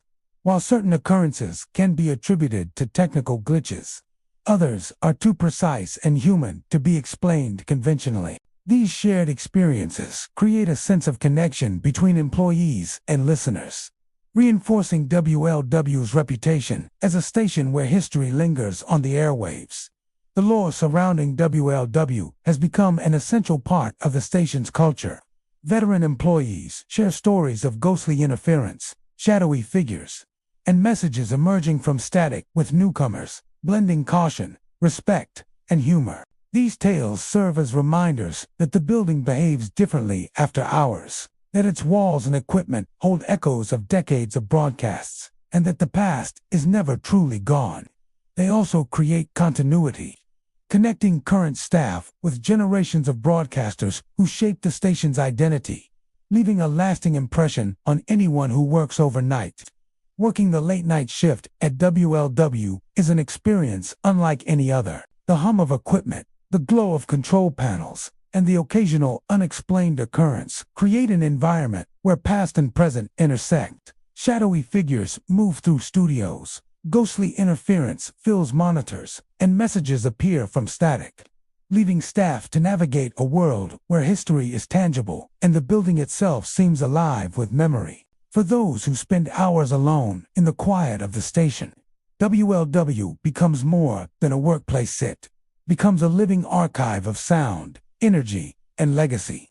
Even when the microphones are silent and Cincinnati sleeps, WLW continues to resonate in ways few can perceive. Shadowy figures drift through control rooms, ghostly interference distorts the airwaves, and static delivers messages from unknown sources. At WLW, the past lingers in the walls, the equipment, and the air itself, quietly observing, occasionally interacting, and ensuring that the voices of those who built the station are never truly gone. WJZ Radio in Baltimore, Maryland, has long been a cornerstone of the city's broadcasting history, delivering news, talk shows, and music to audiences across the region. While its daytime operations run smoothly and professionally, the station takes on a different character during late-night and overnight hours. Staff working the graveyard shifts often report experiences that defy explanation. Phantom footsteps echoing through hallways, the voices of former employees appearing on air, and equipment operating without human input. These mysterious occurrences have earned WJZ a reputation as a station where the past lingers, and where unseen presences seem to continue their work long after official hours have ended. Phantom footsteps are among the most frequently reported phenomena at WJZ. Operators and engineers have described hearing the sound of boots or shoes moving along hallways, pacing through studios, or approaching control rooms when no one is present. One overnight DJ recounted entering the main studio only to hear footsteps circling behind the mixing console. Stopping abruptly when he turned to investigate, no one was there, and security cameras showed nothing unusual. Other employees have reported similar experiences near archives, broadcast booths, and maintenance areas, often accompanied by the sensation of being watched. These footsteps are typically soft but deliberate, giving the eerie impression of former staff moving purposefully through the building, maintaining routines established decades earlier. Voices of former employees are another hallmark of WJZ's supernatural reputation. During late-night broadcasts, operators sometimes hear familiar tones or phrases over microphones and speakers, even when no one else is in the building. One engineer describes sitting alone in the control room when a voice from decades past spoke clearly, offering instructions for a segment or calling out the name of a current employee. Attempts to trace the source of these voices through equipment checks or digital monitoring always fail, leaving staff with the unsettling impression that the station itself is channeling the presence of past broadcasters. In some cases, the voices deliver commentary or instructions that are contextually relevant, as if providing guidance to the current staff in real time. Equipment operating without human input is another recurring phenomenon. Mixing boards adjust themselves, monitors flicker on and off, and audio feeds suddenly switch channels during periods of quiet. One overnight engineer recalled preparing a pre-recorded segment when the control console inexplicably routed multiple feeds simultaneously, reproducing a sequence reminiscent of classic programming from the 1970s. Attempts to replicate or troubleshoot these events fail, leaving staff convinced that some unseen influence is manipulating the equipment. The timing of these occurrences often coincides with the late-night hours, further reinforcing the sense that WJZ becomes a different environment once the building empties. Many employees believe that WJZ is haunted by the spirits of former broadcasters who dedicated their lives to the station. Stories circulate of DJs, engineers, and other staff members who may have never fully departed, continuing to inhabit the hallways, studios, and control rooms in ways that are perceptible only to those working the late shifts. Paranormal investigators who have explored WJZ report unusual electromagnetic fluctuations, unexplained temperature changes, and audio anomalies consistent with known haunted locations. While skeptics might attribute the events to fatigue, imagination, or technical issues, the consistency and specificity of reports among overnight staffs suggest that something more mysterious is at work. Employees encountering these phenomena often describe a mix of fear, fascination, and respect. One DJ recalled entering the control room to find a shadow moving across the floor, accompanied by a faint voice instructing him to cue the next segment, despite the program being long past. Another engineer described hearing footsteps pacing behind him, turning to find the hall empty, only to hear faint laughter or murmured conversation moments later. While unnerving, many staff have learned to accept these occurrences as part of WJZ's character. Some jokingly refer to the apparitions as the night shift alumni, while others quietly acknowledge that the station's history remains alive, particularly when the building is nearly deserted. Listeners have occasionally noticed unusual phenomena during live broadcasts, though these reports are less common than staff experiences. Some describe hearing faint voices beneath music or commentary, fragments of past programming, or sudden unexplained static that resolves into recognizable words. While certain incidents can be attributed to technical faults, others carry a distinctly human quality that defies conventional explanation. These shared experiences create a connection between staff and listeners, reinforcing WJZ's reputation as a station where history and mystery intersect in unexpected ways. The lore surrounding WJZ has become a central part of its culture. Veteran employees share stories of phantom footsteps, ghostly voices, and self-operating equipment with newcomers, blending humor, reverence, and caution. These tales serve as reminders that the station behaves differently after hours, that its walls and equipment carry the imprint of decades of broadcasting, and that the past never truly leaves. They also create a sense of continuity, linking current staff with generations of broadcasters who shaped WJZ's identity and ensuring that its legacy continues to influence those who work within it. Working the late-night shift at WJZ is an experience unlike any other. The quiet hum of studio equipment, the glow of monitors, and the occasional unexplained phenomenon create an environment where past and present coexist. Phantom footsteps echo through hallways. Voices of long-departed staff speak over airwaves. And equipment moves independently, leaving employees to navigate a workplace steeped in memory and mystery. For those spending long hours alone, WJZ becomes more than a radio station. It becomes a living archive of sound, energy, and history. Even when the microphones are silent and Baltimore sleeps, WJZ continues to resonate in ways few can perceive. Shadowy figures roam studios and hallways, ghostly voices appear on air, and equipment operates without explanation. At WJZ, the past lingers in the walls, the air, and the equipment itself, quietly observing, occasionally interacting, and ensuring that the presence of those who built the station is never truly gone. These 25 haunted radio stations remind us that voices from the past sometimes refuse to stay silent. From phantom DJs and ghostly operators to whispers on the airwaves and apparitions in empty studios, these stations prove that even when the microphones are off, the spirits are still broadcasting. Thank you for tuning in to this chilling broadcast. Subscribe, like, and click the bell to continue exploring America's most haunted places, where silence is rare and the ghosts never stop speaking.